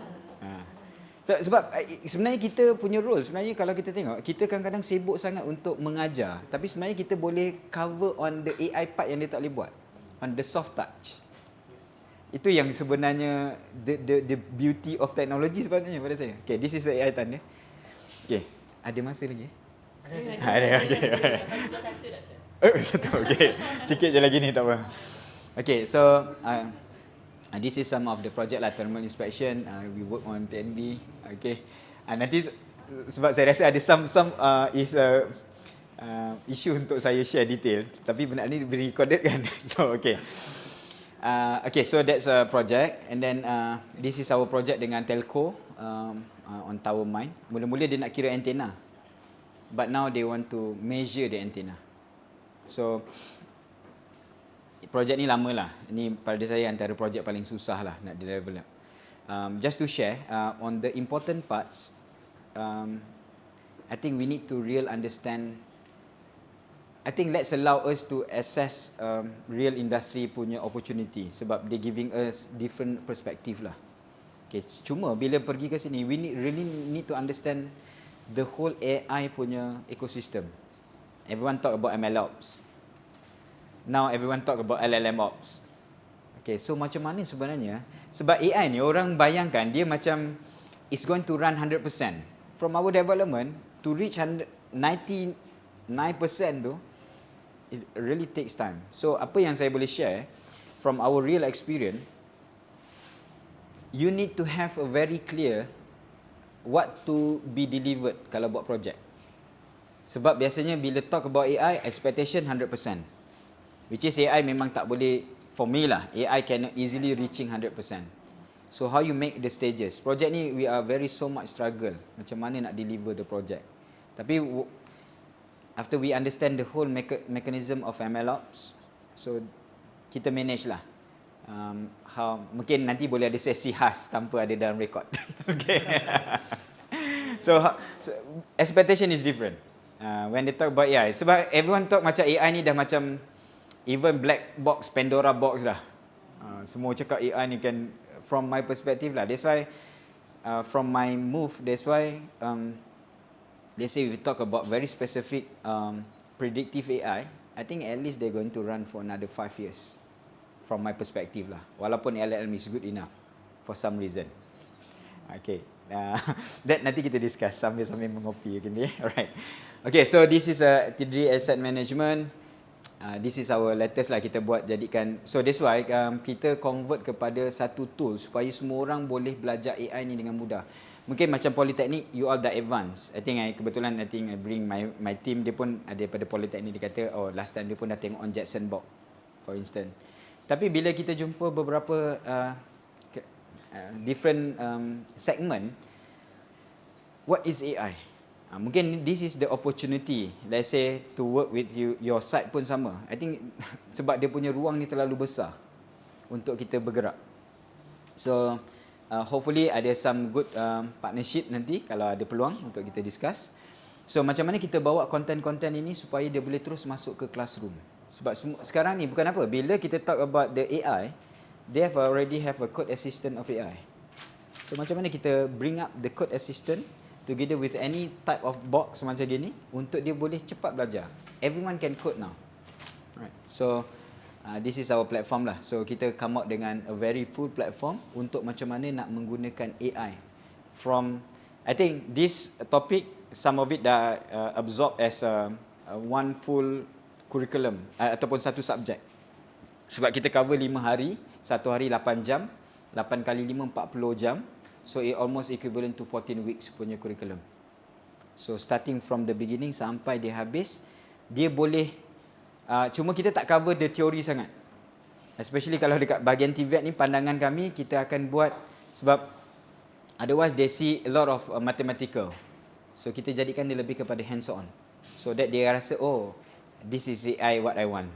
Especially on the other some segment, different segment requires different type of AI punya implementation contoh. Okay, so that's why I think daripada projek yang banyak tu kami convert kepada CAIRO training. Kita ada robotics training, okay, and then kita ada executive AI training. Cuma yang ni lah last kali kami masuk juga ke area ni, dia jadi AI tools punya training. Contoh, and then there's a good opportunity kalau you all nak cover. Ramai government agency nak tahu AI on specific things. We start to share on very simple thing on AI, and then you can cover on the contoh yang kami ada AI educators, kami dah ada full module. Kita ada daripada beginner sampai advance. Kemudian my team ada buat untuk managers. Sebab diorang ni tertanya-tanya apa tu AI sebenarnya. Cuma kita nak kena fitkan very specific things. And then kita ada discuss dengan I think tomorrow I will be dengan people daripada energy professional. Everyone talk about ESG nowadays kan. Okay, so this is an opportunity lah. At least katalah you nak cover the whole agency dekat Perak ni pun you tak cukup orang nanti rasa. That's my pandangan lah. Sebab pengalaman kami tu, kami punya, kadang-kadang kami di center, frankly to share, kami bukan tak ada klien. Kami terpaksa menolak training. That's why kami sekarang start to have the affiliates. Kami boleh easily kalau ada opportunity to collaborate, kita boleh invite untuk geolocation wise kami tak boleh cover, kita boleh partner. Mungkin you all pun satu hari nanti ada ruang yang you all mungkin dah ramai sangat, you pun tak boleh access. Macam kami untuk bulan 11 ni, kalender kita full. Sepanjang bulan 11 AI training. Bulan 12 kita dah cakap our cut off sampai 15 Disember. And then the rest my team, sebab kami ada beberapa RO yang boleh bantu. So satu hari kadang-kadang sampai 4 training in parallel, different agency. So the demand is so high. Doktor free ke? Is it Uh, free? Free for collaboration, yes. But I think boleh kita discuss itu. Okay. Good question. Okay. Okay, last kali ethical consideration. This is a long topic, tapi yang ini it's worth for your team. Mungkin dah ada your group. Kadang-kadang macam kita lihat macam semua nak pergi ke technical. Tak. I think some of my team memang kita dah bawa semua completely ke responsible AI. I think I have a very good team being certified pun untuk area-area macam, dan dia yang sebenarnya paling ramai membawa bawa klien. Sebab orang yang nak tahu AI ni, kadang-kadang orang technical kata dia rasa I don't need to know any more AI sebab saya dah tahu what is AI.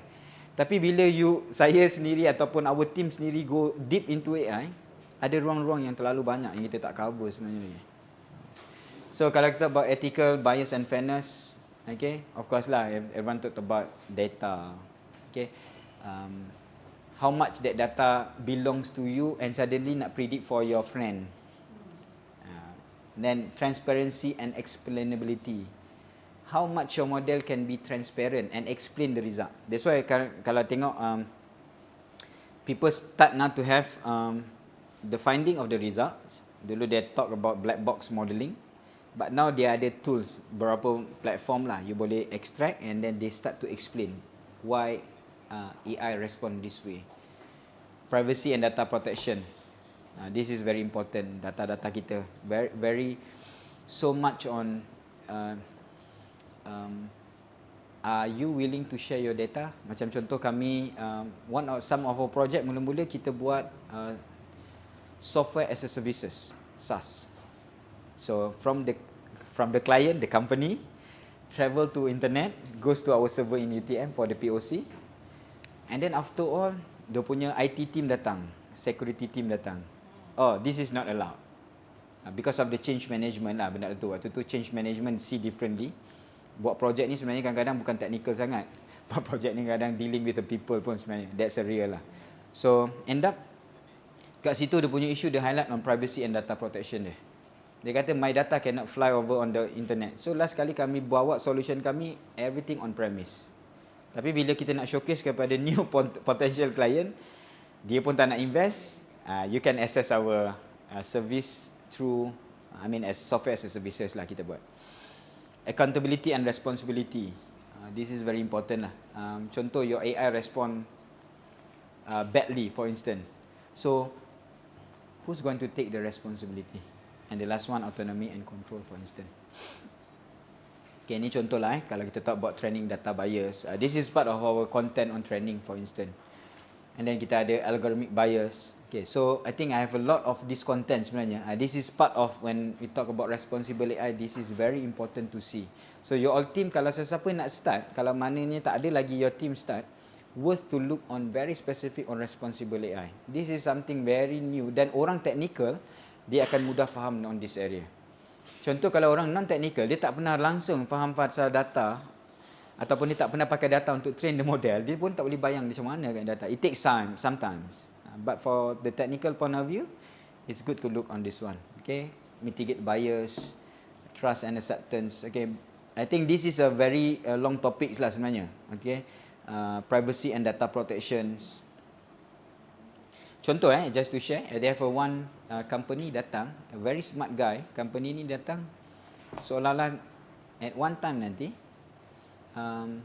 sesiapa yang nak buat project on AI, they have one full criteria. This is the idea of responsible AI, part of it. So bila dia lepas all the checklist of AI, barulah dia boleh buat project development. Sebab pengalaman kami, benarlah apa yang dia hantar waktu tu dia datang kepada center kami, this company, itulah masalah waktu membangunkan sistem AI. Klien tak tahu dia ada data, tak ada data. Dia cuma tahu dekat belakang AI boleh jadi macam manusia, boleh predict. Tapi data tak ada, semua tak ada. Last kali project tu problem. I think I assess a few, not few lah, one specific oil and gas company. They invest a lot of money. When the new boss coming in, the model doesn't work pun sebab dia tak faham the whole ecosystem of MLOps. But the investment up millions of budget untuk dia punya sistem. Okay, so benda lah macam ni lah yang kita boleh lihat. Okay, autonomy and control. I have a few slide. Okay, so sebenarnya untuk yang ini sebenarnya I look on the perspective of banyak benda lah what's next ni. Cuma kalau untuk awareness ni kita akan tengok on rather than straight away to student, apa yang penting untuk kita mula dululah. Contoh, kalau kita nak bukan on the curriculum tu sendiri, tapi lebih kepada organisasi punya keperluan AI. Contoh, ni semua AI boleh buat lah kan. What AI can do, data analysis, personalization, enhance productivity. Ni what AI cannot do. Ni banyak challenge lah. Creative thinking, common sense, unbiased, human emotions. Tapi human emotions ni it is a question mark now. The way, for me lah, the way kita respond to our friend is trying to understand. As a human kita ada empathy semua kan. The way kita faham the emotions, tak adalah sampai kita kata saya ada hati dan perasaan seperti dia. But what we have, first kita dengar kawan kita punya tone suara, and then dia punya the face, appearance, expressions contoh, which is AI also can do that. Cuma yang sebenarnya yang betul-betul adalah the challenge is on the intuitions ataupun what they call kalau kita your guts feeling lah kan. Sebab kita ada satu sesi meeting biasanya, kita discuss, kita ada cognitive understanding. Tapi untuk buat decision, like it or not, kadang-kadang kita akan rasa, oh, this is a good decision. Okay, so there are a lot of research yang tengah bergerak. Cuma nak sama ada they manage to get or not, they need a census first to faham kan, which is your intuition. Macam something yang now hopefully they have a direction untuk capture that intuition punya data. Brain dah ada, brain computer interface. You put your EEG, you get all your brain information. I mean your activities on the brain. So but your intuition tu, which is after all you make your best cognitive punya thinking, you need to make a decision. It's not purely cognitive. It's somehow come with your, I think this is the best, and then you sigh. Lega kan rasa when you make a very hard decision. It's not completely cognitive. So that's mechanism need to be understand. Kalau kita go through, there are people now trying to find, ada tak sensor yang boleh capture your intuition, which is finding the all this communication is really happen between brain to your intuition, but there is no device yet to measure or to capture. Okay, so just a simple lah, perform a productivity audit, experiment with AI solution. Yang ni macam kami cuma sekarang ni tengah bergerak on a very small center, kita bergerak dekat financial dulu, on full AI punya transformation. Contoh, experiment with AI solution. Experiment with AI solution ni, that's why I share with you guys dengan there'sanai4that.com. Buka dalam tu dah banyak sangat AI tools. Try first, sesuai tak? Kalau sesuai, rasa nak tambah ni, and then rasa your team boleh pakai, and then baru go for very good scale a culture of AI with top management. Macam mana nak bawa that solution dalam konteks your department contoh. So kalau tak nanti, for me lah, pengalaman kan, banyak sangat nanti, I think some of the government agency, dia datang jumpa, minta bantuan, bukanlah bantuan, they just get advice. CAIRO, is it worth for us to do all this thing? So saya akan come up dengan some very simple idea macam inilah. Tak payah invest dulu, sebab semua orang eager to have their own AI solution. Semua orang nak ada, to be seen as AI ready. Tapi towards the end, kita pun tak tahu what exactly the most priority to AI. And like it or not, this is the finding by Microsoft and LinkedIn on the what's next tadi tu, apa AI boleh buat, apa AI tak boleh buat. Kemudian some of very simple strategy on that one. The last part is 84% di Malaysia menggunakan AI sebenarnya dah. Like it or not, dia dah gunakan AI untuk dia menggunakan ChatGPT for instance. Okay, so the first one, employees want AI at work and they don't want wait for companies to catch up. That's why jadi 84%. So macam student tadilah, tanya-tanya dia masuk advanced class dah. Kurikulum tak ada lagi, tak apalah, I belajar sendiri je lah. Itu dalam konteks. So finding dia memang, I think kalau baca this report, you just Google, jumpa report ni, 74% memang dah, I mean the overall survey is 84% ready. But the first one, 74% yang dah bergerak and then belajar sendiri. That's how it works sekarang. And then the second one, for employees, AI raise the bar and breaks the career ceiling. So mungkin kat government agency kita mungkin tak akan nampak benda ni berlaku dengan mudah lah. Tapi pengalaman kami dengan satu telco company ni, that lady, kita meet dia contoh bulan Januari, meeting dengan dia. Progress update bulan Mac dah tak ada dah. Dia hilang lah. Better pay. So, same thing. Padahal for me lah, bila kita assess my team, kita tengok duduk dengan this lady kan, dia ada very basic AI understanding and capability on coding pun. Tapi rasanya a company really want seriously to invest on AI, happen nombor 2. Sekarang ni lagi lah banyak. Sekarang ni kalau baca on the report, ask your student bila habis nanti. That's why penting dekat tempat kita ni, kita kena sediakan satu ruang untuk macam jadi professional training by yourself untuk your student, so that dia boleh masukkan dalam CV. And then turns back as your employability rate akan grow up. Sebab nanti company akan tengok, oh, ada AI tak ada AI. Kan baca kan, if you read on Job Street ataupun few agency of the job advertisement ni, dia akan memang sekarang job description memang ada AI element dah. So let's have a look on the current punya job description and then see what the trend of the industry, what kind of AI. At least kalau contoh marketing, dia taklah tanya boleh Python programming tak. Dia kata, do you know how to use contoh AI tools to generate image, contoh. They now very specific. Okay? So number 2 ni memang akan terus berjalan, which is the staff. Yalah, good opportunity for being paid higher lah. Tapi for mungkin agency, government agency, kita tak nampak benda tu. Tapi in corporate ataupun in private, benda lain ni it is norm. Jump to ni other company, you get better pay. Jump. The rise of the AI power user and what they reveal about the future. Okay, ni like it or not, as I mentioned earlier lah, kita ANI, move to AGI and goes to ASI. I think this is my last slide. So hopefully sedikit gambaran lah, because I think you all ada background on AI, I believe so. So it is more on what immediate change we can do, especially on curriculum. So kalau 30%, kalau from my point of view, 30% I simply bring to faculty level punya endorsement je.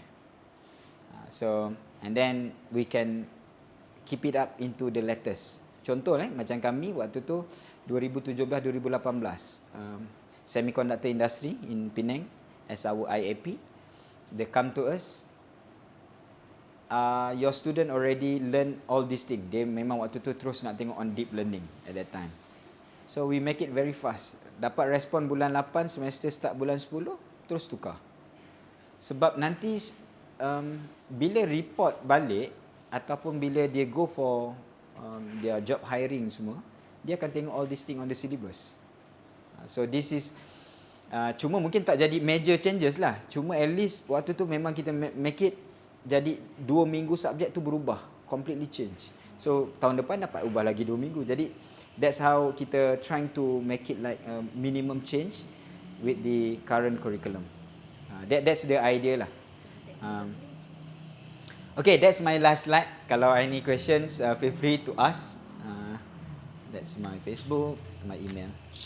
Alright, so itu saja. Kalau ada sebarang soalan, mungkin kalau ataupun cadangan ataupun your feedback ataupun your ideas, mungkin this is the time lah untuk kita discuss sama. Okay. Okay, Doctor, I have a question for you. Okay, regarding AI, I'm so thankful sebab Actually, we know about AI, tetapi in depth bila doktor terangkan one by one, so I can relate whatever I have learned so far dalam my previous degree. Ada juga bahagian DSS, which is on the decision support system. Okay. They embed dalam tu. It's like a plan decision yang mana kalau kita search, katalah kita nak search for something, let's say you say about prompting, so we ask ChatGPT and dia dah plan about the statement on prompting dan dia akan display balik pada kita. So would like to have some ideas from Doctor in terms of our students' diploma project. So in your views, what will be the simplest project for students, especially for diploma students, so that they can perform on developing AI project? What kind of project yang doktor boleh suggest? Maybe you can suggest in terms of entrepreneurship, engineering and also IT areas. That's it. That will be my question. Thank you. Okay, thank Malina. Okay, so I think they have one big questions about the immediate implementations for diploma student. Okay, before I answer that one, through our center ada beberapa macam interest party lah. They come to us. They are very ambitious. Sebab waktu tu fakulti AI being announced. Doctor, can you come and help me to create new diploma program for AI? Wow, okay. Saya tarik nafas panjang juga tu. And then what we did, we come up with some suggestions lah. I think that's a very good point daripada Tias Malina kan. So my point here waktu tu kita come up with 3 proposal. AI program good to have, but not now. It's subject on the finding. Sebab like it or not, a lot of university, macam dimaklumkan tadi, your DCS, decision support system, DSS system, they already being embedded on very specific subjects. Okay, so everyone said like even like our opportunity last week dengan one of the investor from on the KL region kan, they really want to see what makes your curriculum of AI really can be tailed as AI in terms of the percentage on the core subject. Memang different, but somehow some of that we can trace back. They may end up like a conventional, but again the core subject really AI. Tapi assuming kita dah ada sufficient human capital to teach all the subject. So return back to the questions. So one is a full AI program, which is definitely if there an opportunity, why not we go that way. But to embed, they have 2 options. Satu, kita boleh go on create as simple as one new subject for the diploma program. Okay, before I answer the question. Second, another subject as a general subject for everyone in Polytechnic, for instance. Okay, that's 2. But again, it seems like major revamp. You need to come up with a new program. New subject. Okay, return back to embed into diploma. So before we look on the final year project, that's always the best to start. Okay, where to start AI. At least because if you don't have the series ataupun kesinambungan dia, and suddenly student being given a task, that always happens saya rasa. Contoh masa zaman-zaman IoT. Doktor, saya tak pernah belajar IoT. Tiba-tiba my final year project I need to develop IoT. It's fine, tak apa. Tapi cuma IoT dia tak ada very strong fundamental. Dia a lot of hobbies kind of stuff they can go and find. AI pun boleh juga macam tu. Cuma it's good for them to start with. Tapi bila dia tak ada the whole fundamental, they just like develop without knowing anything. So my suggestion sebelum boleh ke diploma, mungkin mana-mana subjek yang ada related to AI to cover the 3 disiplin tadi, engineering, IT and also common entrepreneurship. So why not take the opportunity to slowly embed. I think your new semester will begin next semester in July. Januari. So cuti student tengah habis ni cuti lah ni. After this, they are going to have their 13 exam. bulan 12 habis. Cuma saya tak tahu proses you all. Okay, my point to respond tadi tu, good to have at least very minimum. Kalau tak ada lecture lagi, maybe some of us kena volunteer untuk mengajar. Mungkin 2 jam ataupun 6 jam punya sesi tu untuk kita beri dia faham. Bukan apa, bila orang tak faham, disuruh buat, dia buat. Tapi dia tak dapat that value. That's my observations lah. Boleh, student boleh buat. Cuma mungkin batch yang pertama ni very struggle nanti. Batch kedua struggle, nanti among student dia buat lawak. Kau belajar apa? That's what I saw lah, real on the ground, pandangan saya. Sebab saya involve waktu tu buat IoT tahun 2016. Semua nak buat IoT waktu tu. Tapi bila sampai ke student, dia rasa macam, dia ada gap. Sayang, tapi katalah kalau kita buat just embed a very minimum, paling kurang lah 3 jam, as simple as what AI. And then you can tell people, oh, kita dah embed AI. That's a beauty part. Okay, so return back to the question, go to the diploma on IT. Definitely we can go for normal portal web developments kind of. And then, okay, itu contoh macam saya cadangkan tadi, boleh tengok an open interpreter ataupun simply using the API daripada LangChain untuk IT.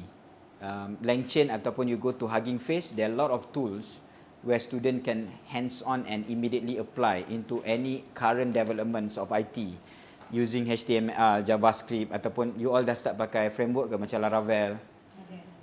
Is it? Okay, so boleh bawa masukkan all these element straight away into the project development, goes to the diploma. Engineering, sebab saya bias sikit lah, immediately boleh go to computer vision straight away. Sebab IoT without any intelligence, IoT just data gathering and go with the dashboard, no intelligence, or at least we go for simple ANN untuk prediction. Kenapa saya pilih platform-platform tu? Sebab all are related. Saya percaya at least your student IoT Arduino, Raspberry Pi. Betul. Arduino on the very C. Raspberry Pi dia dah start on Python. Leverage sikit, dia dah boleh development straight away on computer vision ataupun any PyTorch, TensorFlow punya kind of platform. Immediately dia belajar sikit. That's why just tambah 3 jam je supaya dia kata apa tu AI.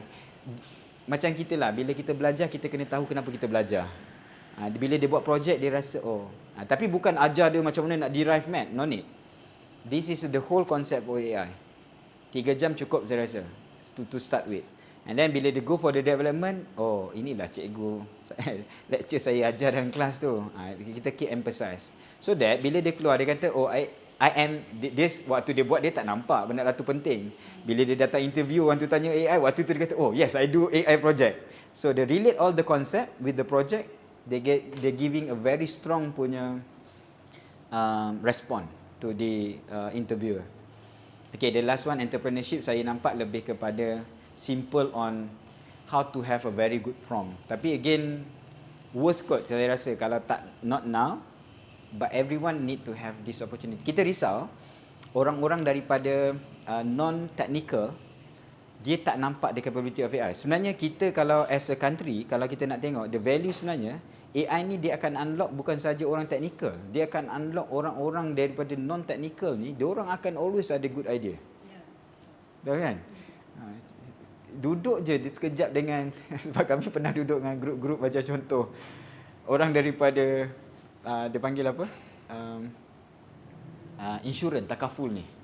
Bila dia faham AI dalam masa yang sekejap ni, dia punya idea tu macam-macam. Tapi we need to filter lah. Tapi maknanya the best part itu kita jumpa orang dekat luar. Why not orang dalam universiti ataupun dalam Polytechnic ni, dia sendiri yang the feel what AI can do. Okay, so hopefully answer lah. So IT definitely you can go for the portal development simply using all the LangChain ataupun immediately trying to look on open interpreter. So engineering IoT with A kat depan, everyone talk about AIoT last time. Saya rasa pengalaman saya lah tengok ada company start AIoT. Tapi really go deep into AIoT solution, mungkin talent-talent kita tak ready untuk support that. Sebab saya nampak kebanyakannya mana-mana pergi assessment project IoT. Betul kan saya rasa? So kalau you tambah sedikit elemen AI, bila ada AIoT, projek dia jadi very unique. Okay, so that's my response lah, entrepreneurship on the very specific topic on AI tools. Okay, kalau ada soalan. Sorry Doktor, nak tanya tambahan sedikit. Adakah kalau tambah dashboard boleh dianggap sebagai elemen AI dalam mana-mana projek student? It's just mainly, saya respon terus layan ni. Okay, just a display. If there is no intelligence to make use of the data being displayed, it's just information. Tapi data yang dah diproses with intelligence and showcase into dashboard, it can become AI. Pandangan saya macam tu. So cuma yang the best part sekarang ni, kalau you allow your student untuk belajar guna all the API, so sebelum display on the dashboard, simple system lah, pakai voice. Hari ni saya nak tengok data dah ada. Dia crunch all the data. Dulu mungkin dashboard tu update pukul 12 tengah hari baru update. Nah sekarang ni you ada satu system voice. Please update for me the people in area of Ipoh, on the those who are joining SMEs contoh. So they immediately change on the dashboard. So the intelligence goes with the interactions. Benda lah tu not rocket science, benda lah boleh buat dah sekarang. Okay, kalau Cuma saya doktor, tadi merujuk kepada apa yang doktor respon tentang kurikulum AI tadi kan. Saya rasa seperti macam yang kita punya proses PDP pun, kita tidak as a lecturer ataupun educators, kita tidak boleh menilai pelajar jika kita tidak macam mana mengajar mereka lah sebelum itu. So adalah lebih cantik macam doktor cakap lah, masukkan mungkin satu subjek elektif ataupun integrate dengan subjek yang ada dalam assessment and so on lah. Dan saya nak tanya sebenarnya satu tentang berapa precision kebenaran apabila pengguna menggunakan contohnya ChatGPT dan sebagainya, dan sebab masa mula-mula keluarnya ChatGPT pun digembur-gembur di Malaysia dan di dunia ni, yang paling utama sekali adalah as a Muslim lah, sebab kita banyak merujuk kepada hadis dan Quran kan. Dan fatwa-fatwa yang digenerate oleh AI itu, sebabnya kita risau generasi akan datang penggunaan AI, ChatGPT and so on ini sangat tinggi, dan diorang 100% believe in that lah kan. Itulah saya respon. Terima kasih. Saya pun tak ada jawapan tu. Tapi kita ada ruang. Bukan saja saya, kita semua ada peranan. Mungkin pejabat, I do not know, pejabat Mufti Perak sedang menunggu daripada Polytechnic untuk memberi advice kepada dia. Kita bukan orang yang boleh membantu dalam proses menghasilkan proses tersebut, but we come up with the idea how to start with. So words, mungkin esok boleh terus kalau ada peluang jumpa. Sama waktu saya di Pejabat Mufti Kelantan, isunya dia highlight isu pasal kazaf. Tak selesai isu kazaf tu.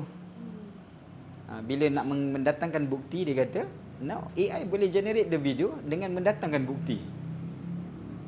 Okay. So we return back to them, cakap kami tak ada jawapan pun.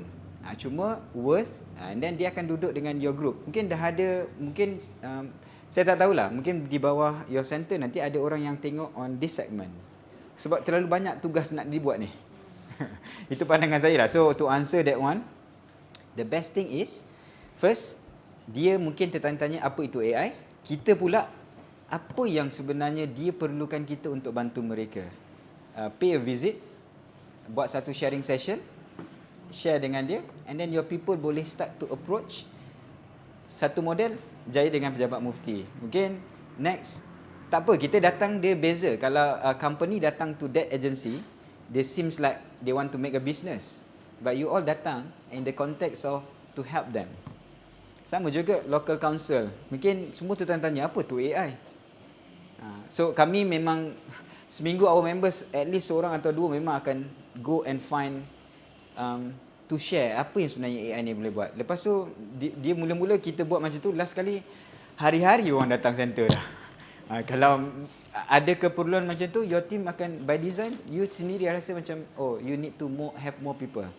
Mungkin jawapan saya tak straightforward, tapi itulah cabang ilmu yang menyebabkan kita perlu duduk bersama.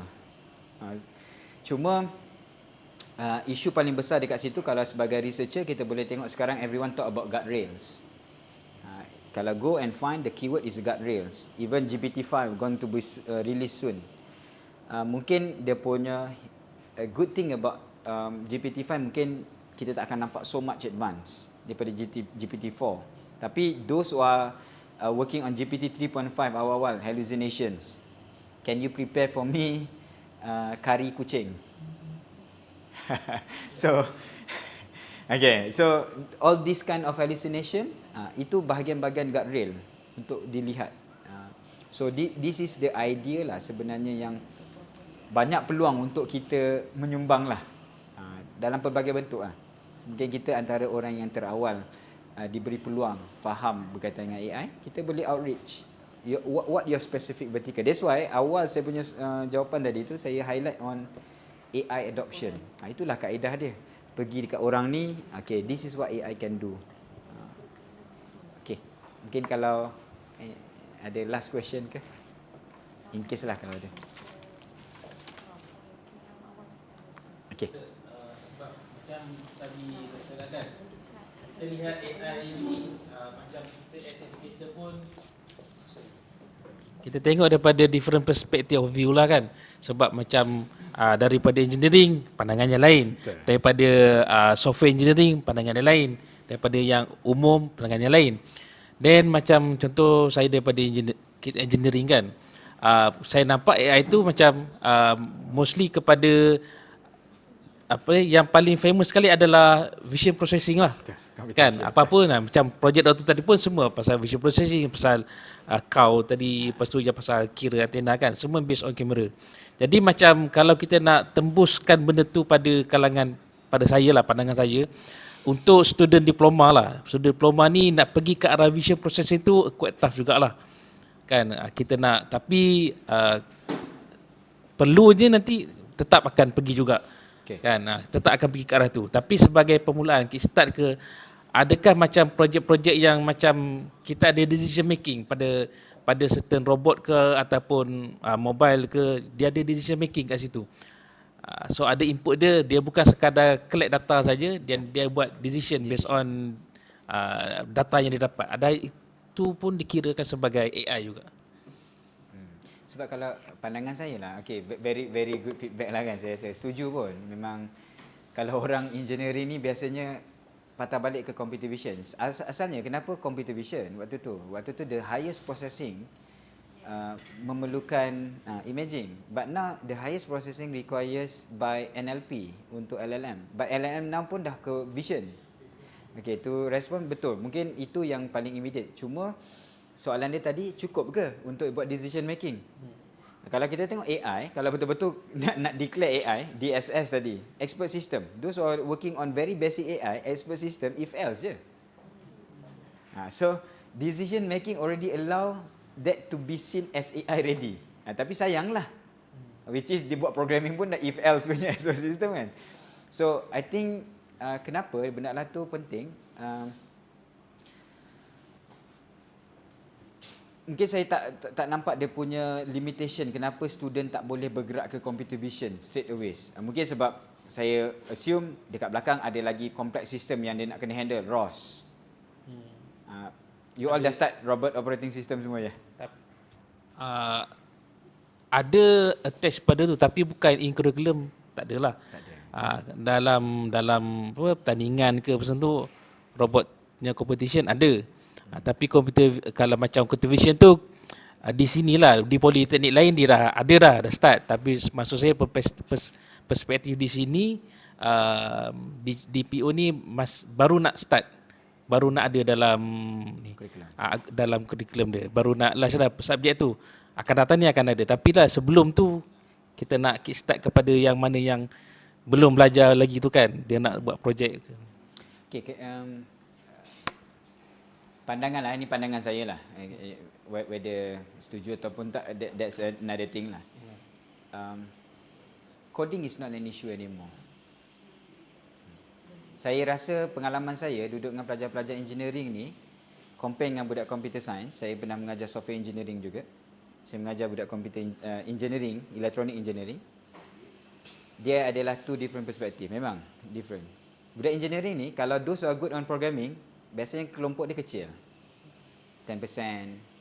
Grup ni tak payah ajar pun, dia boleh jalan sendiri. Susah nak jumpa. Susah jumpa. Tapi industri perlukan orang yang 90% ni. Which is kebanyakannya saya dapat feedback, oh budak engineering tak boleh coding. Ataupun dalam kelas perjalanan tu pun kita akan jumpa, doktor saya tak faham lah C ni, saya tak naklah continue with coding. Okay, but why not now? That's why saya dah cakap tadi, kalau ada satu ruang untuk kita bawa start, kita kena start dulu, convince that programming for all. Even budak biologist pun boleh coding now. So kita kena start to allow everyone rasa coding is just my another bahasa Malaysia, another language, which is now dia dah banyak dah dia punya translator available, I mean coding assistant. So mungkin kalau nak tengok as a big group ataupun satu institusi ataupun satu department punya collective effort, everyone offers lah.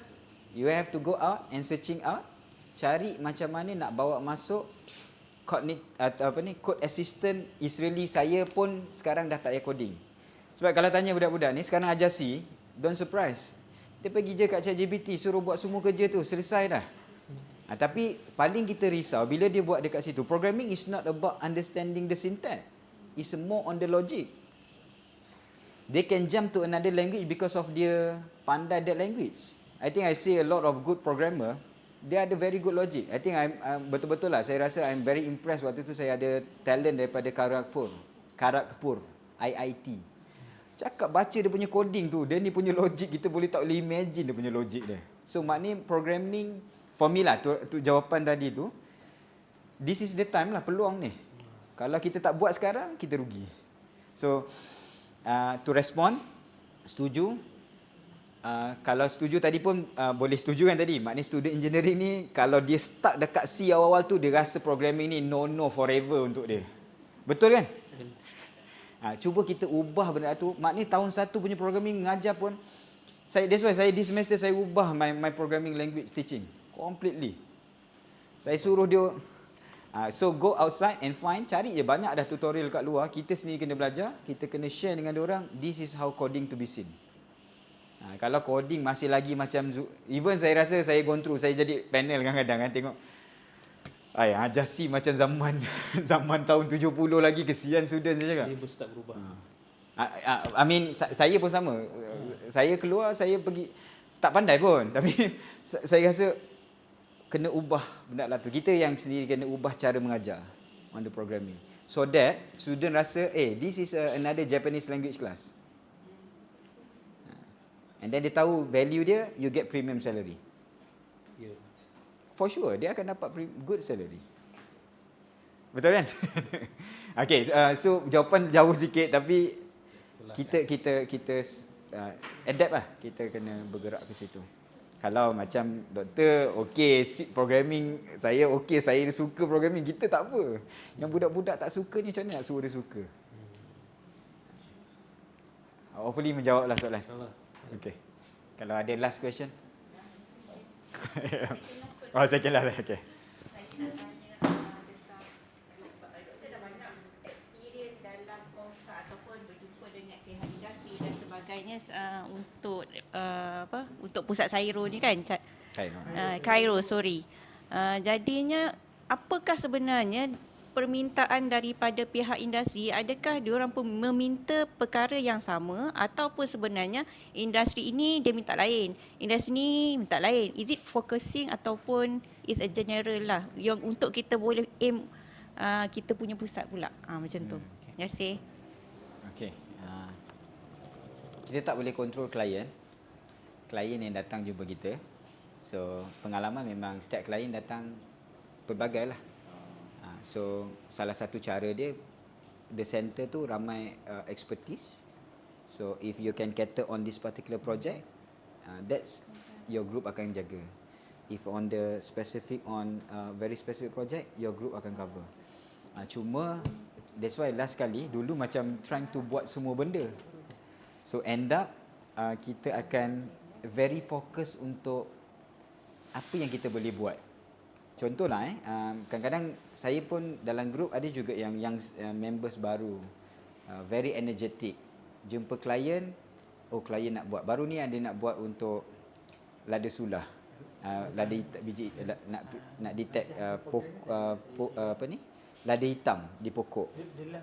Dipanggil, doktor boleh tak advice sikit. So contoh